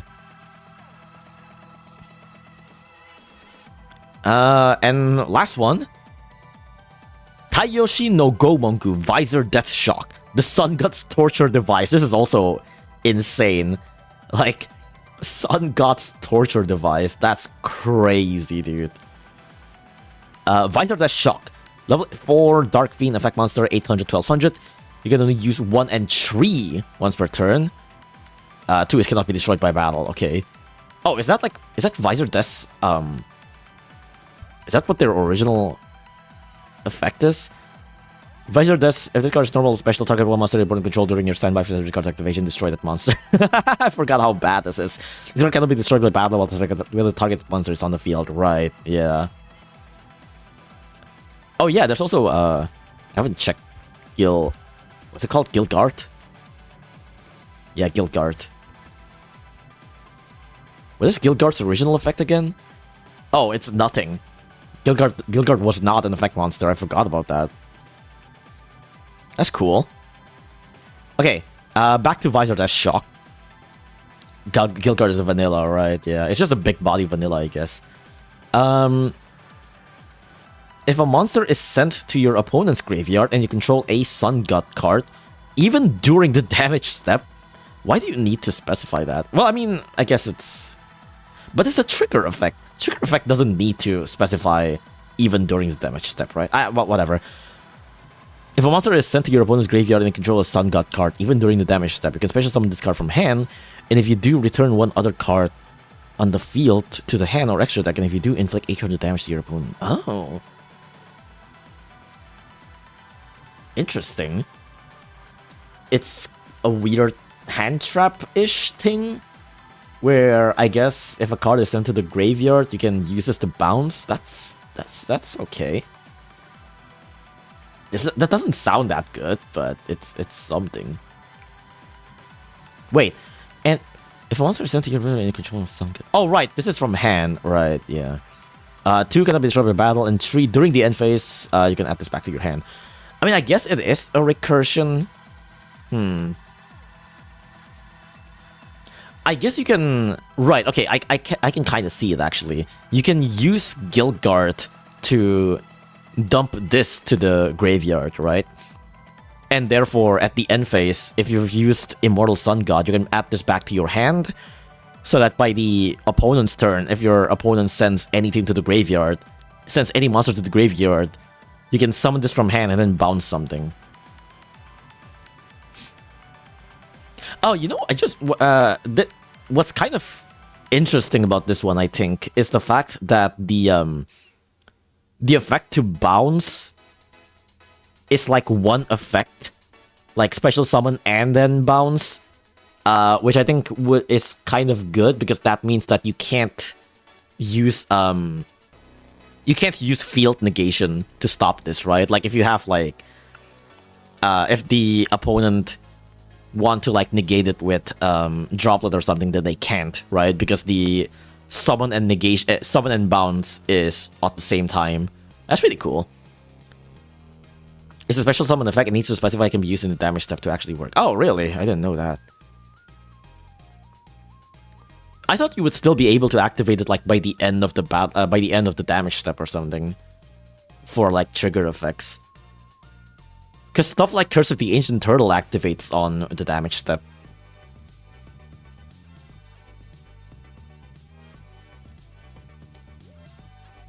Like that's how I know like you can do certain things in the damage step, because like Curse of the Ancient Turtle, I don't think Curse of the Ancient Turtle says anything about damage step, but you can still use it.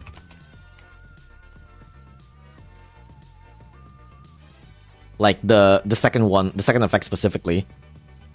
When a zombie monster is destroyed, I guess, is it because this is a when? Is that why? You can only activate 3 kinds of effect during damage step, and hand triggers is not one of them. Oh. What? But this trigger is fine? Well, you specifically can't use hand effects on damage step? But you can use graveyard effects? What? Like, I know you can only use stuff like, activation negations and,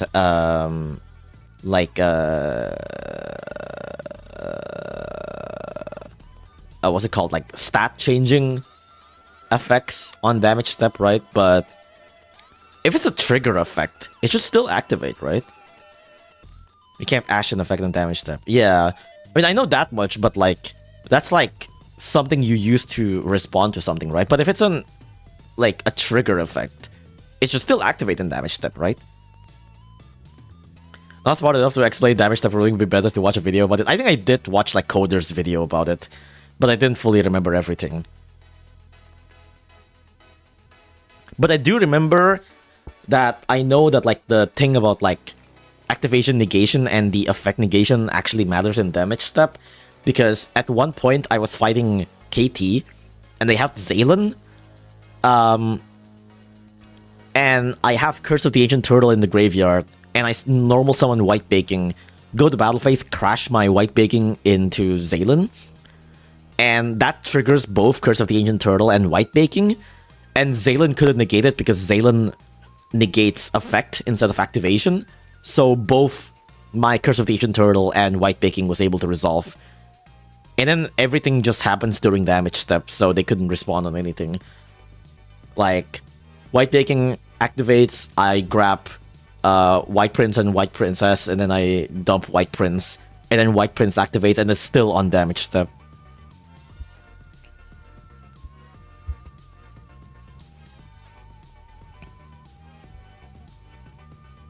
So I don't know if there's like... I don't really understand, like, the trigger effect stuff on damage step. Like, I know certain trigger effects says you can't use it on damage step, but I'm surprised that you even need to mention that it's applicable during damage step for a trigger effect. Well, whatever. This might not even be that relevant of a card, who knows? I mean, this is still pretty good, but, you know. Actually, this is a non-targeting... Yeah, this is also non-targeting, so that's pretty cool as well. Maybe this can actually be pretty nice, because, like, you can't negate it on the field, and it's also non-targeting. That's actually not bad. That's actually not bad, huh? Being able to use this card in damage step, I'm sure will be relevant. I guess so, like... If you can... If it's your turn... and then you attack into a monster, and then you destroy one of their cards, and then you can activate this in damage step, bounce another card during the damage step. I guess that would be nice. But I feel like at that point you might already be winning, but I guess it would just help for, like, breaking boards. It's still pretty good, I guess. It's still pretty good.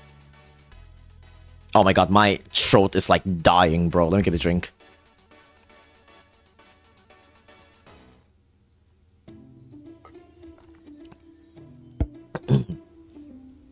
90% of card effects are shut down during damage step, basically, so it's less interactable, yeah.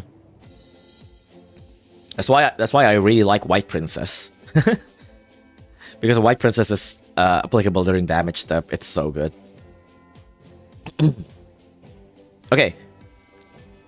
And finally, well, not finally, there's still more, but, like, the big one. The Ra fusion. Ankaku no Taiyoshin, Ra no Yokushinryu. The Sun God of Darkness, the Winged Dragon of Ra. Level 10 Divine Beast fusion effect. God, I love that as a fusion monster. It's so fitting for Ra to be a fusion, because it's like fused with Marek. The Winged Dragon of Ra plus 3 Sun God monsters. So far we haven't had a way to summon this yet. The Winged Dragon of Ra plus 3 Sun God monsters. Unaffected by other card effects, once per turn during the main phase, You can discard any number of Sun God cards, then choose that many of your opponent's occupied main monster zone. Make your opponents send the monsters in those zones to the graveyard. That's so cool. It's a non-targeting removal that's also able to affect cards that are unaffected, right? Because it makes you, it makes the opponent send it, kind of like evenly matched. It's so sick, but also kind of terrifying. This is also a little bit kind of like an anime reference where I don't remember the exact card. I think it's like Ground Erosion or something, where in the ceremonial battle for Yugi versus Atem, Yugi versus Atem. Can I just search like Ground Erosion? Actually, Ground Erosion. Yugi versus Atem, Ground Erosion. No, I don't. But like, there was a point where, God, do I want to browse through 28 minutes of the duel?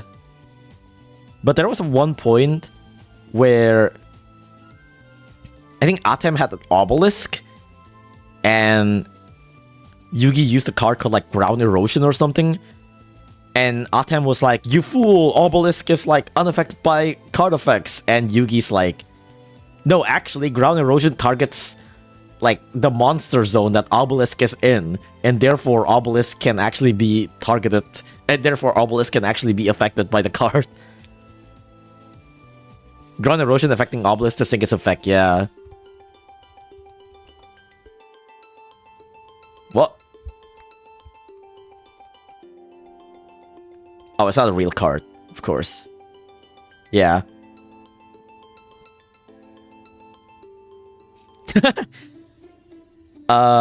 You can select one of your opponent's monster zone. The monster in the selected monster card zone loses 500 attack for turn counter, and its special effects are sealed away. That's so funny. It's sealed away, dude. I don't know, man. Your obelisk is sealed away. I'm sorry, you can't use its effect because it's sealed away. Yu-Gi-Oh! Is such hype moments and aura. It's so good, dude. Yu-Gi-Oh! Is so fun. Like, the anime is so cool. How is he darkness if he's the sun god? Because he's so bright, everything else becomes dark, you know? Compared to him, everything else is darkness. But yeah, it was so funny. I mean, it was cool, but it's also kind of funny that they make it like the effect of Ra. They should make it like the effect of Obelisk, actually, because like Obelisk is the one that gets affected by Ground Erosion. Anyways, next up. When an attack is declared involving this card, you can pay LP so that you only have one left. This card gains attack and defense equal to the amount of LP paid and the total attack of all Sun God monsters currently in your graveyard. That's crazy, dude. That's so cool. That's why you should side, fucking, like, that's why you should just side Magic Cylinder. You can't Magic Cylinder this, right? Actually, can you? Does the unaffected make it so that you can't? Oh, no, you can't, right? Because it has to negate the attack.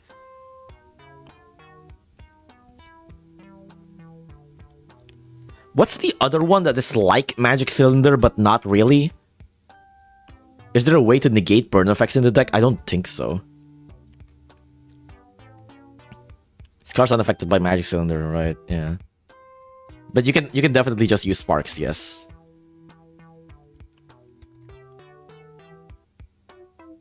Or is there like a better like quick effect? Is there like a better quick effect life points stuff?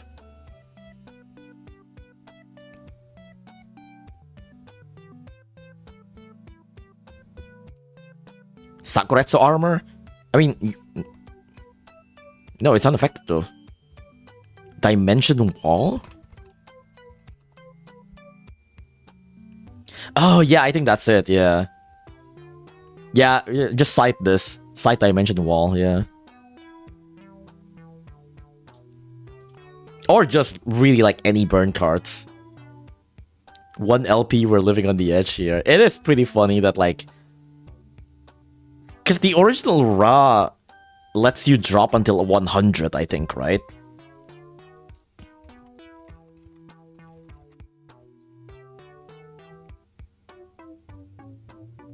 Yeah, it's 100. This one actually properly puts you at 1, which is really funny.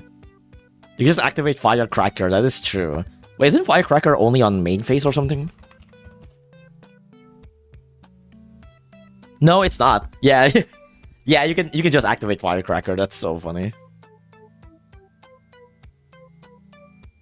I just want to say I grew up watching your vids and they're really good. Thank you. Feeling that this is the card that can do Ra in, considering the Fiend Reflect token was what Kaiba specifically chose as the card to counter Ra in the manga and anime.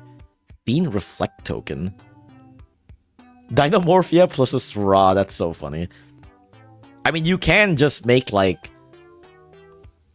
Ra and then like make Pep or some shit at the end.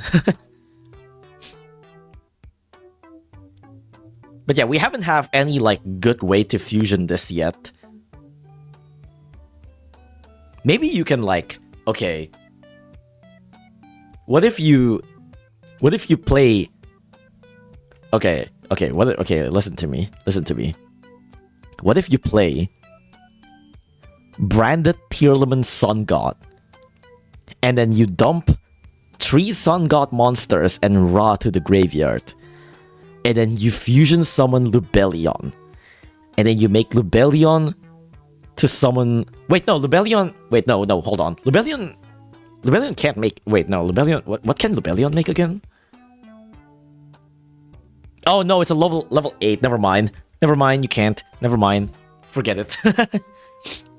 I thought you can... I forgot that there's a... I thought it's a level 8 or above. No, it's a level 8 or lower. Never mind. God damn it. Never mind, you can't make this. Stop cooking. What do you mean? It's cool. Ferret Flames. This is the mindset of 60 card slop enjoyer. Look, man. I just think it's neat. There has to be a way to funnily cheat this out without using their actual cards. I mean, honestly, like, Tearlaman Sun God might actually kind of just work. Because, like, a lot of these cards actually have, like, graveyard effects. Who knows? But yeah. It's a pretty interesting boss monster where it could just straight up be, like, a basically unkillable, unremovable monster with, like, 8 billion attacks and unaffected by anything. Pretty terrifying. But it is only when a attack is declared to it, or when something is declared to it, right? So it's like, I feel like by the time you have Ra in the field, it's like already gonna be like, it's kind of already game over if you have any attack position monster. But also, like, if you just have any way to, like, burn or something, then, yeah.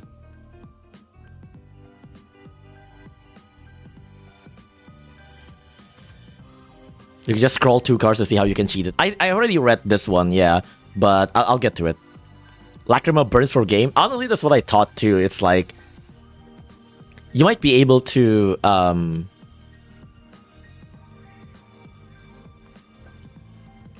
I think, like, the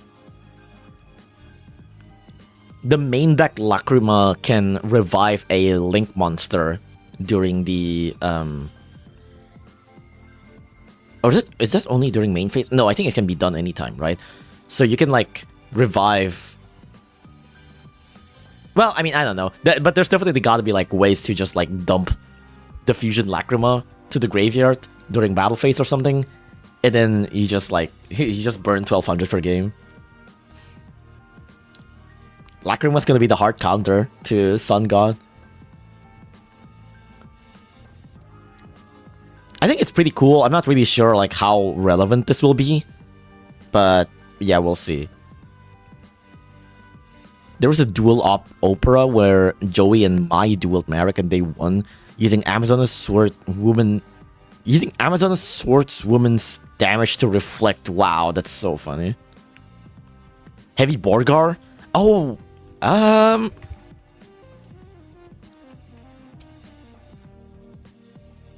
oh, wait, what?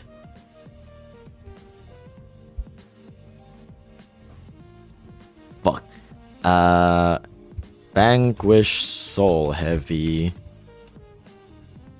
Oh, it's Borger, right? Right, yeah, you can also burn with this. But no, this is only during main phase though. Like by the time Ra gets the effect, that would already be on battle phase, so. But Vanquish Soul does have a trap that burns, right? They do have that trap that can burn. Yeah, anything that can just burn for a little bit just like hard counters this, basically. Which is pretty funny.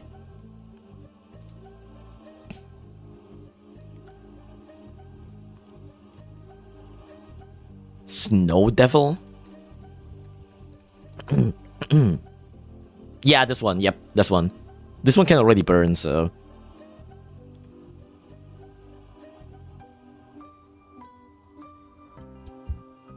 Yeah, you can also just use Firecracker, but like that's not gonna be something that like people are just gonna be bringing around, you know? Like a burn that is more related to in-engine stuff would be better, obviously. Doesn't Yu-Gi-Oh have real life cards? Yeah, of course. That's like that's the main way to like we are looking at the cards that are going to be printed at real life. Anyways, next up, Lava Golem Fusion. God, this one also looks so cool. They have... Is that Thousand Dragon? Thousand Dragon and Jinzo getting grabbed by Lava Golem. That's so cool. Crazy. Master Duel IRL. Oh my god, my throat is getting fucked. I need to stop stream soon. I've been talking too much. Let me get a drink.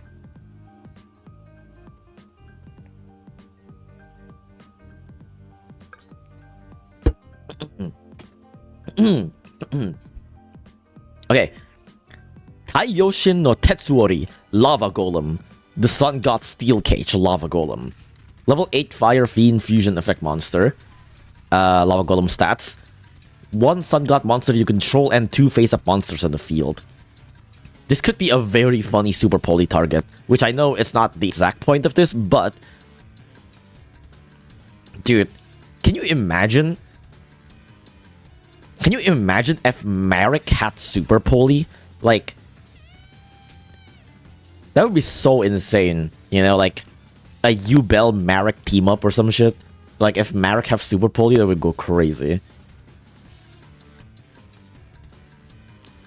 Cannot be used as fusion material, must be either fusion summon or special summon the extra deck to your opponent's main monster zone by sending the above cards from either field to the graveyard. Yep. So if you have a Sun God monster, you can just Lava Golem them with Contact Fusion. If you summon it with the second method, you can only special summon once for the rest of the turn. You can only special summon the Sun God Steel Cage Lava Golem once per turn this way, no matter which method you use. And once per turn during your standby phase, take 1000 damage, of course. So yeah, you can just Contact Fusion this to your opponent's field. Alternatively, you can also probably just use this as a Super Poly target on, like, maybe your opponent's turn. Or if you want to special summon more than once, you can also just use Super Poly with this, right? Because, like, if you use the Contact Fusion, you can only special summon once. This is an insane Poly target for a Raw player, yeah. It's just Alba Ledadus. Kinda, but, like, better, basically. I mean, if you Poly, then, like, you know, you get the damage yourself, but still. Contact Fusioning this means you're not gonna get OTK, so this is an important drawback. Wait, why can't you OTK? You can cheat this out, right?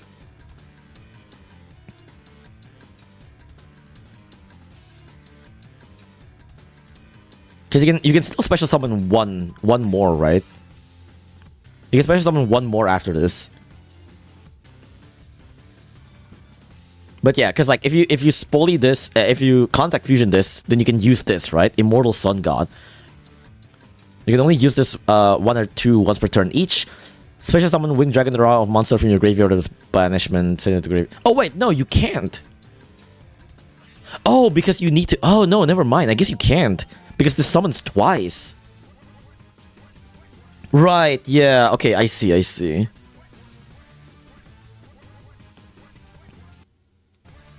I mean, I guess you can.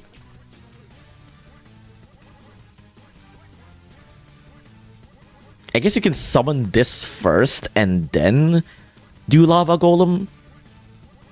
But I guess at that point it's like you're already like gonna have to deal with like a bunch of like other negations and stuff.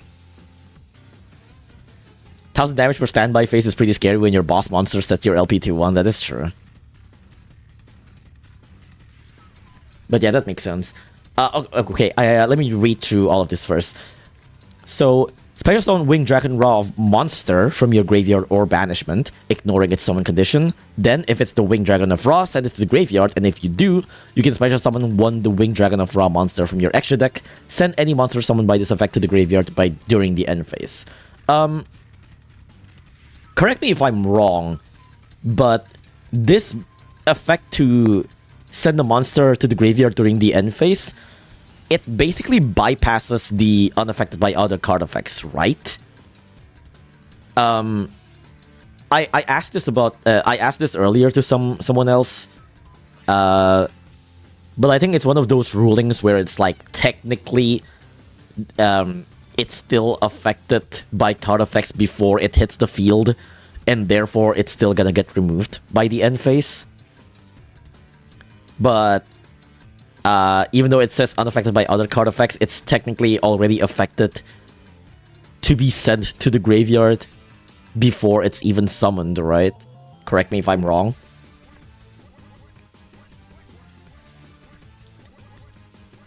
Also, second one, during your main phase, if this card's in your graveyard, discard 1 Sun God card, add this card to your hand. Cool.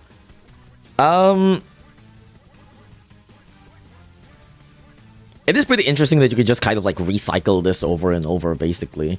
You just recycle this in your first turn, then second turn you can recycle it again. It does mean that you kind of have to like quote-unquote play a brick, aka Ra. Pretty crazy that Ra is the brick of your Ra deck, but you know. You played Inscription? I did. You played Poltrio? I did. But yeah, this is the way to basically cheat out the Raw fusion, though it only lasts for a turn, but sometimes the turn is all it needs, really.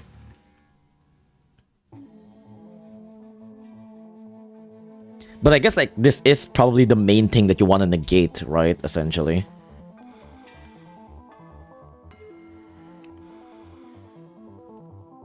But I guess if this is like negated, it's kind of just over. But there might be ways to like get Ra out, who knows. And the Lava Golem itself is already honestly pretty scary. Anyways, next up.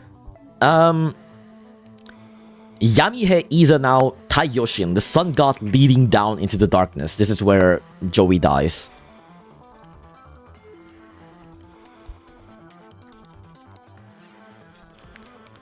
It's a continuous spell. Activate this card by sending 1 Winged Dragon of Raw monster from your hand, deck, or face-up field to the graveyard.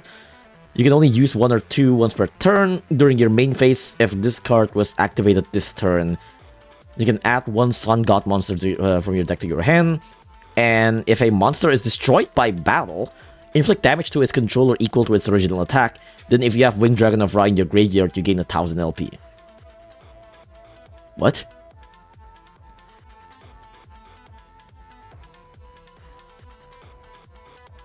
What? If a monster is destroyed by battle, inflict damage to its controller equal to its original attack. Then if you have Winged Dragon of Ra in your graveyard, you gain 1000. Oh, this is... Okay, I kind of get it. This is mimicking the fucking penalty game shit that Marek had against Joey, where it's like, if you take damage, if your monster take damage, you will take damage in real life. And some bullshit like that. Okay, I see. That makes sense. But also, if you have Winged Dragon of Ra, you gain 1000 LP. And that's once per turn, right? Yeah. I guess it's just in case, but 1000 LP is not much, but I guess it's something.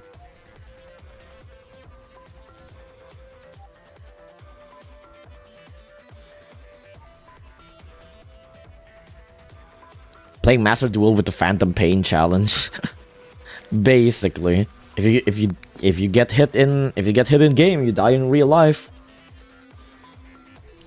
And then there's 2 more traps. Oh my god, my throat is dying. 2 more traps. Sun God's Domination. And there's Harpy Lady in here. Awesome.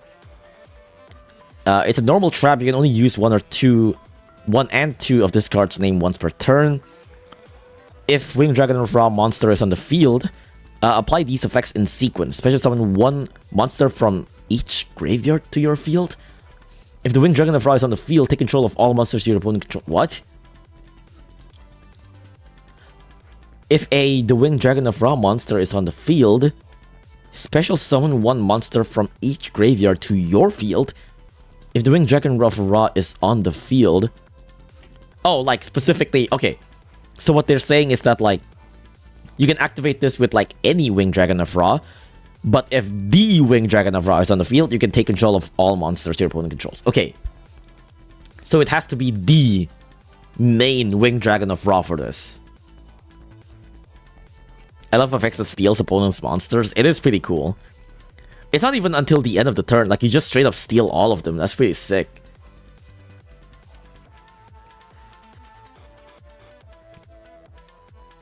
That's pretty insane, actually. Like, you can... And you can also just... Okay, no. Like, Winged Dragon of Ra is going to be in the graveyard a lot of the time, right? Because this dumps Ra to the graveyard. This dumps Ra to the graveyard. So it's actually going to be in the field, like, pretty easily.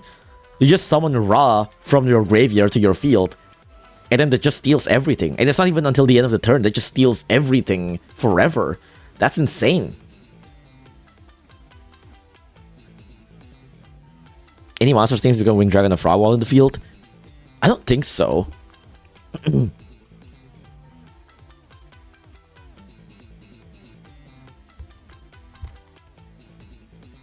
I'm searching name, but there's nothing. Like, it has to be the Ra on the field.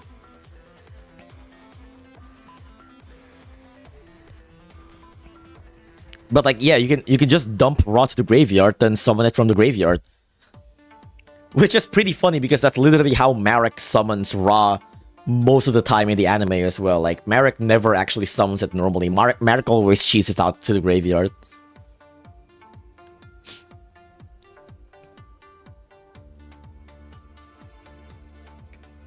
And last one, we got God Slime, but it's Slifer this time. That's sick, actually. Why haven't we got all of the God Slime, actually? You should run the original anyway, but then again, would this be viable as a rogue deck? I don't really know. I think it'll be cool, like a cool going second deck, kinda. But, I don't know, who knows? Might be good for a going first deck as well. We don't have Raw Slime, unfortunately, But yeah, Egyptian God Slime, but it's Slifer. It's Sun God's Protector, Egyptian God Slime, Continuous Trap. You can only activate 1 card with this card's name once per turn.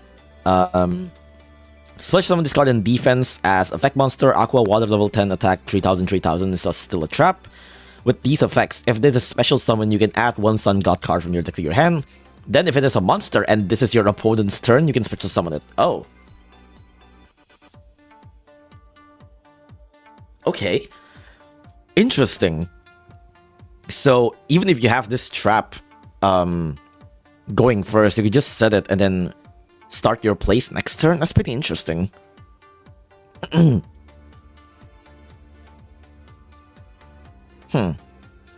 Oh, right. I just remembered the Makura allows you to...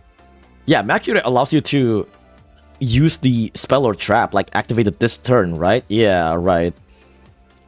So you can activate these on your turn. Yeah, that is pretty terrifying, actually. Like, if you go second, and if you somehow are able to get into this uninterrupted or something, then, like, you could just steal everything. That's terrifying.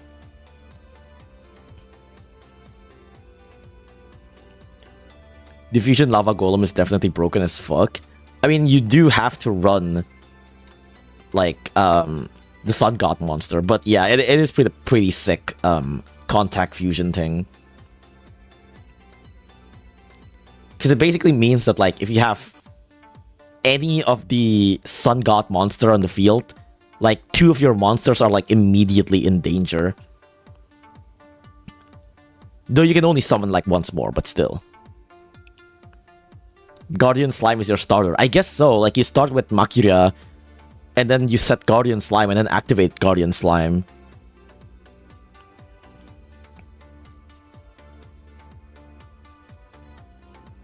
Or Egyptian God Slime, whatever. No? Division is basically Alba Letters. Yeah, I know that. But you are only restricted to only be able to special summon once afterwards. Like, if you do the board break option.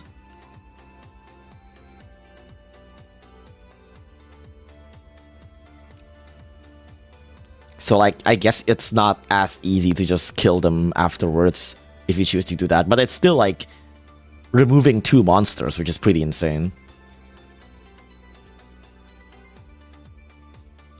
I guess you can run, like, what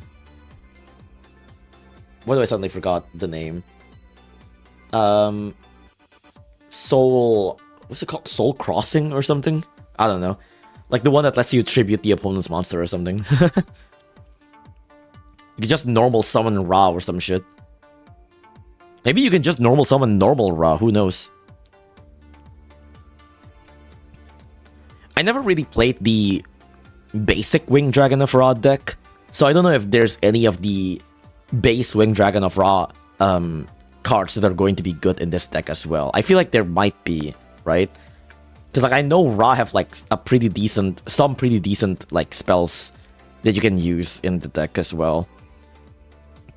But yeah, overall, pretty cool. If you do this right, it's just Temu Tenpai. I mean, yeah, that's Skull Servants as well. That's my Skull Servant game plan. That's what I play Skull Servants for. This is what I live for. This is just Skull Servant, but you set your LP to 1.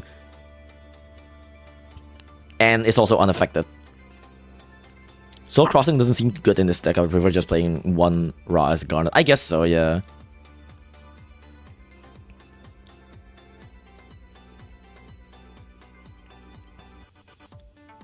Like, there's gotta be, like, some people that's gonna be, like, cooking some good stuff with this. I'm sure it'll be, like, can be kind of cool as a rogue deck.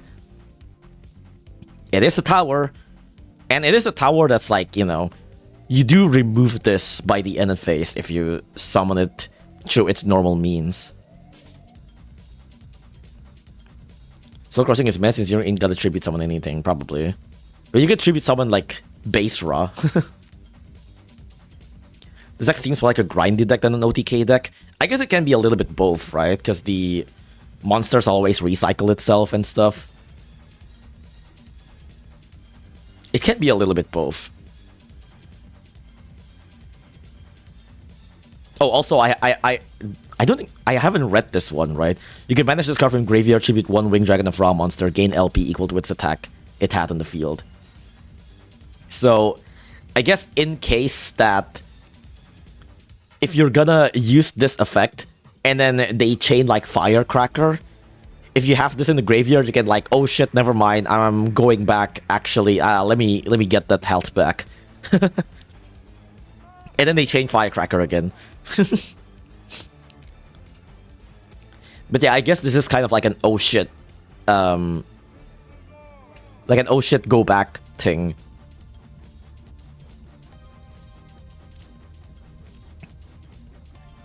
But then again, I guess if you don't have this trap in the graveyard, if you're going for grind games and you're going to use the effect for this, it's like you only have like one oh shit emergency button, right? Like afterwards, like the next hit better fucking hit. Division Ra goes back to the graveyard in end phase, yeah. But you know, provided it doesn't kill you. Revive Sky God would be a really good tech since that lets you draw your monster reborn. Maybe. So there's a good chance you're gonna fail OTKing. That's why the trap is a gain life effect, yeah. Not unless you play 2 or 3 copies. Yeah, but like you need to put it in the graveyard first, you know?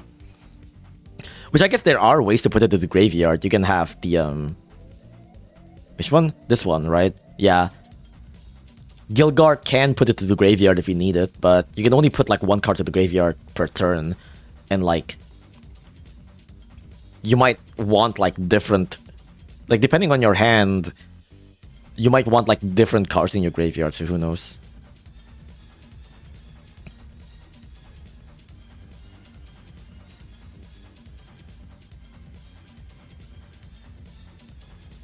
Wait, actually, I just realized.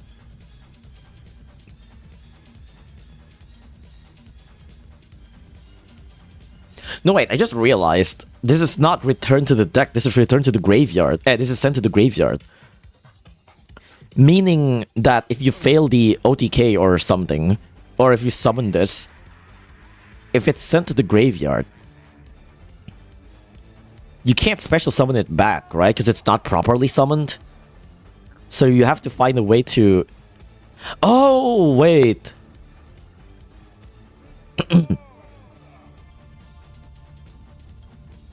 I guess that's what Gilgard's... Yeah, actually, this is probably what it is for. What Gilgard's effect to shuffle back from graveyard for, right?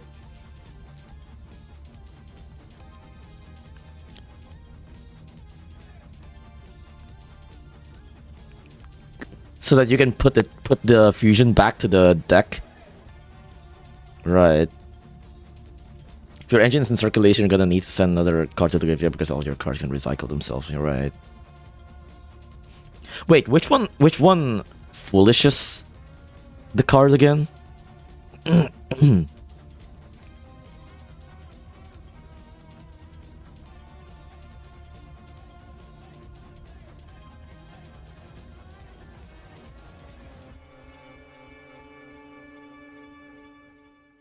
I don't remember.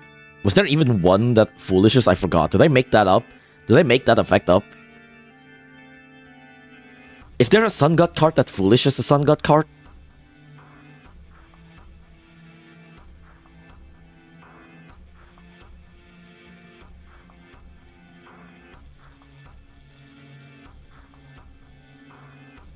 There was a foolish. Which one was it? Wait, which one was it?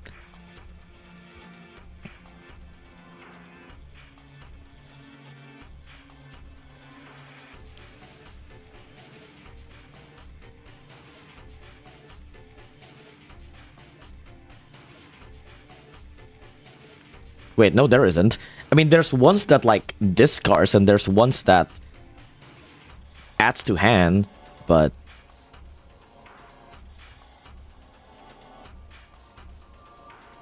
I don't think there's anything that just straight up foolishes, right? I feel like there was, but I don't remember. Gilfried? Gilgard? Oh no, wait, right. I was looking at Gilgard, but then I forgot that like the foolish is the same effect. It's one effect with the shuffle back to the deck. Right, I forgot. Right. Yeah. Right, Gilgard does both foolish and return to the deck. Right, yeah. That makes sense. Yeah, I guess Gilgard can like recycle your Sun God back so that you can use Immortal Sun God again. That makes sense. But yeah, cool deck. Honestly, I might try something like this. I love just like stupid OTK decks. I mean, I play Skull Servant, so, you know, it makes sense. I feel like this could be a cool, like, blind going second deck. Like, a way to just make, like, a blind going second deck. That could be really cool. Honestly, I feel like by the time Ra hits the field, this one might not even matter that much anymore, but it's still like a good way to board break if you need to. But yeah, it's pretty cool. The only thing you gotta be worried about is Firecracker, I guess. Cool deck. Honestly, I can't wait to see this in action. I think this is really cool. This is gonna take forever to come out in Master Duel, isn't it? Like, I see you in like 5 years of a Master Duel, I guess, for I can actually use this in Master Duel. But until then, I'm pretty excited to see what happens. I'm glad Marek got his shit back, because like, I'm just glad that Egyptian cards got like their love, you know? Cool deck, but it won't be Toon level? Yeah, but like at the same time, what cards are Toon level? Like, you know, like nothing's gonna be Toon level.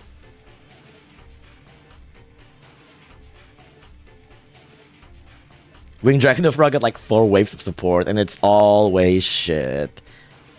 I mean, who knows? Maybe this fixes it. There is a lot of engine cards, so I do wonder if it's gonna be like a deck that might be a little bit hard to balance, but I'm sure some people can make it work.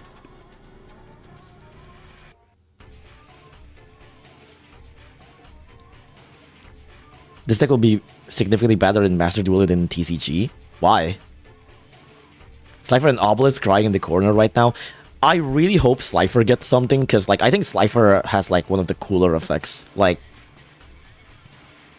I think out of Slifer, Obelisk, and Ra, just straight up the base Slifer, Obelisk, and Ra, the one with the best effect I think has always been Slifer, because Slifer forces the opponent to summon in defense, right?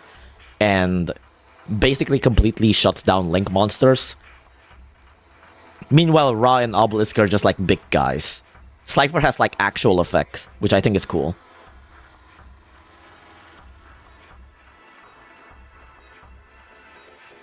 It's just gonna be Tenpai. It is basically gonna be Tenpai.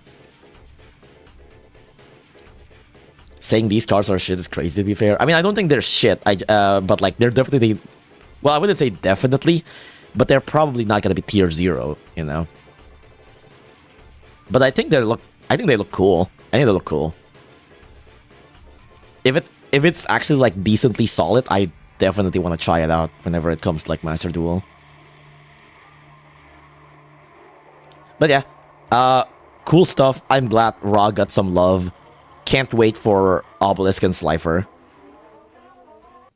Please make them good, Konami, please.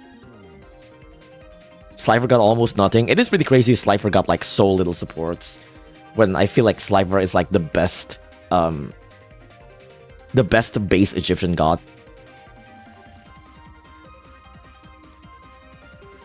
You can use multiplying Kuribo or Gurifo to survive easier.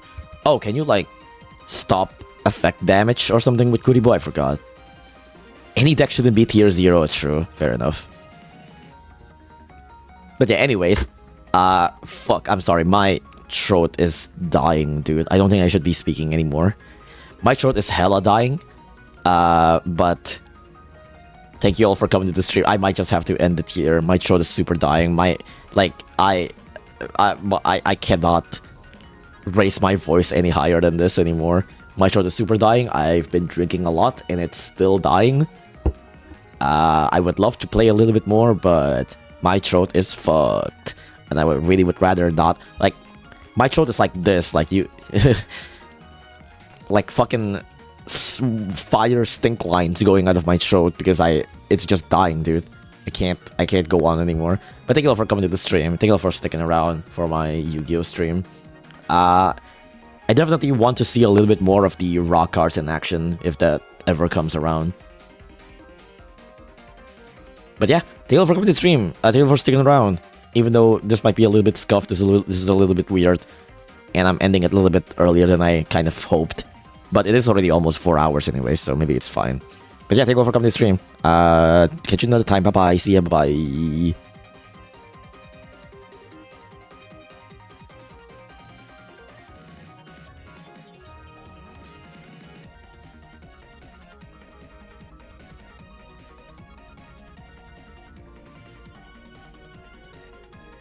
Na. Wait, I forgot to change the name of beloved tomboyish daughter to be from Toho. It still says it's from Pizza Tower. I need to change that, man.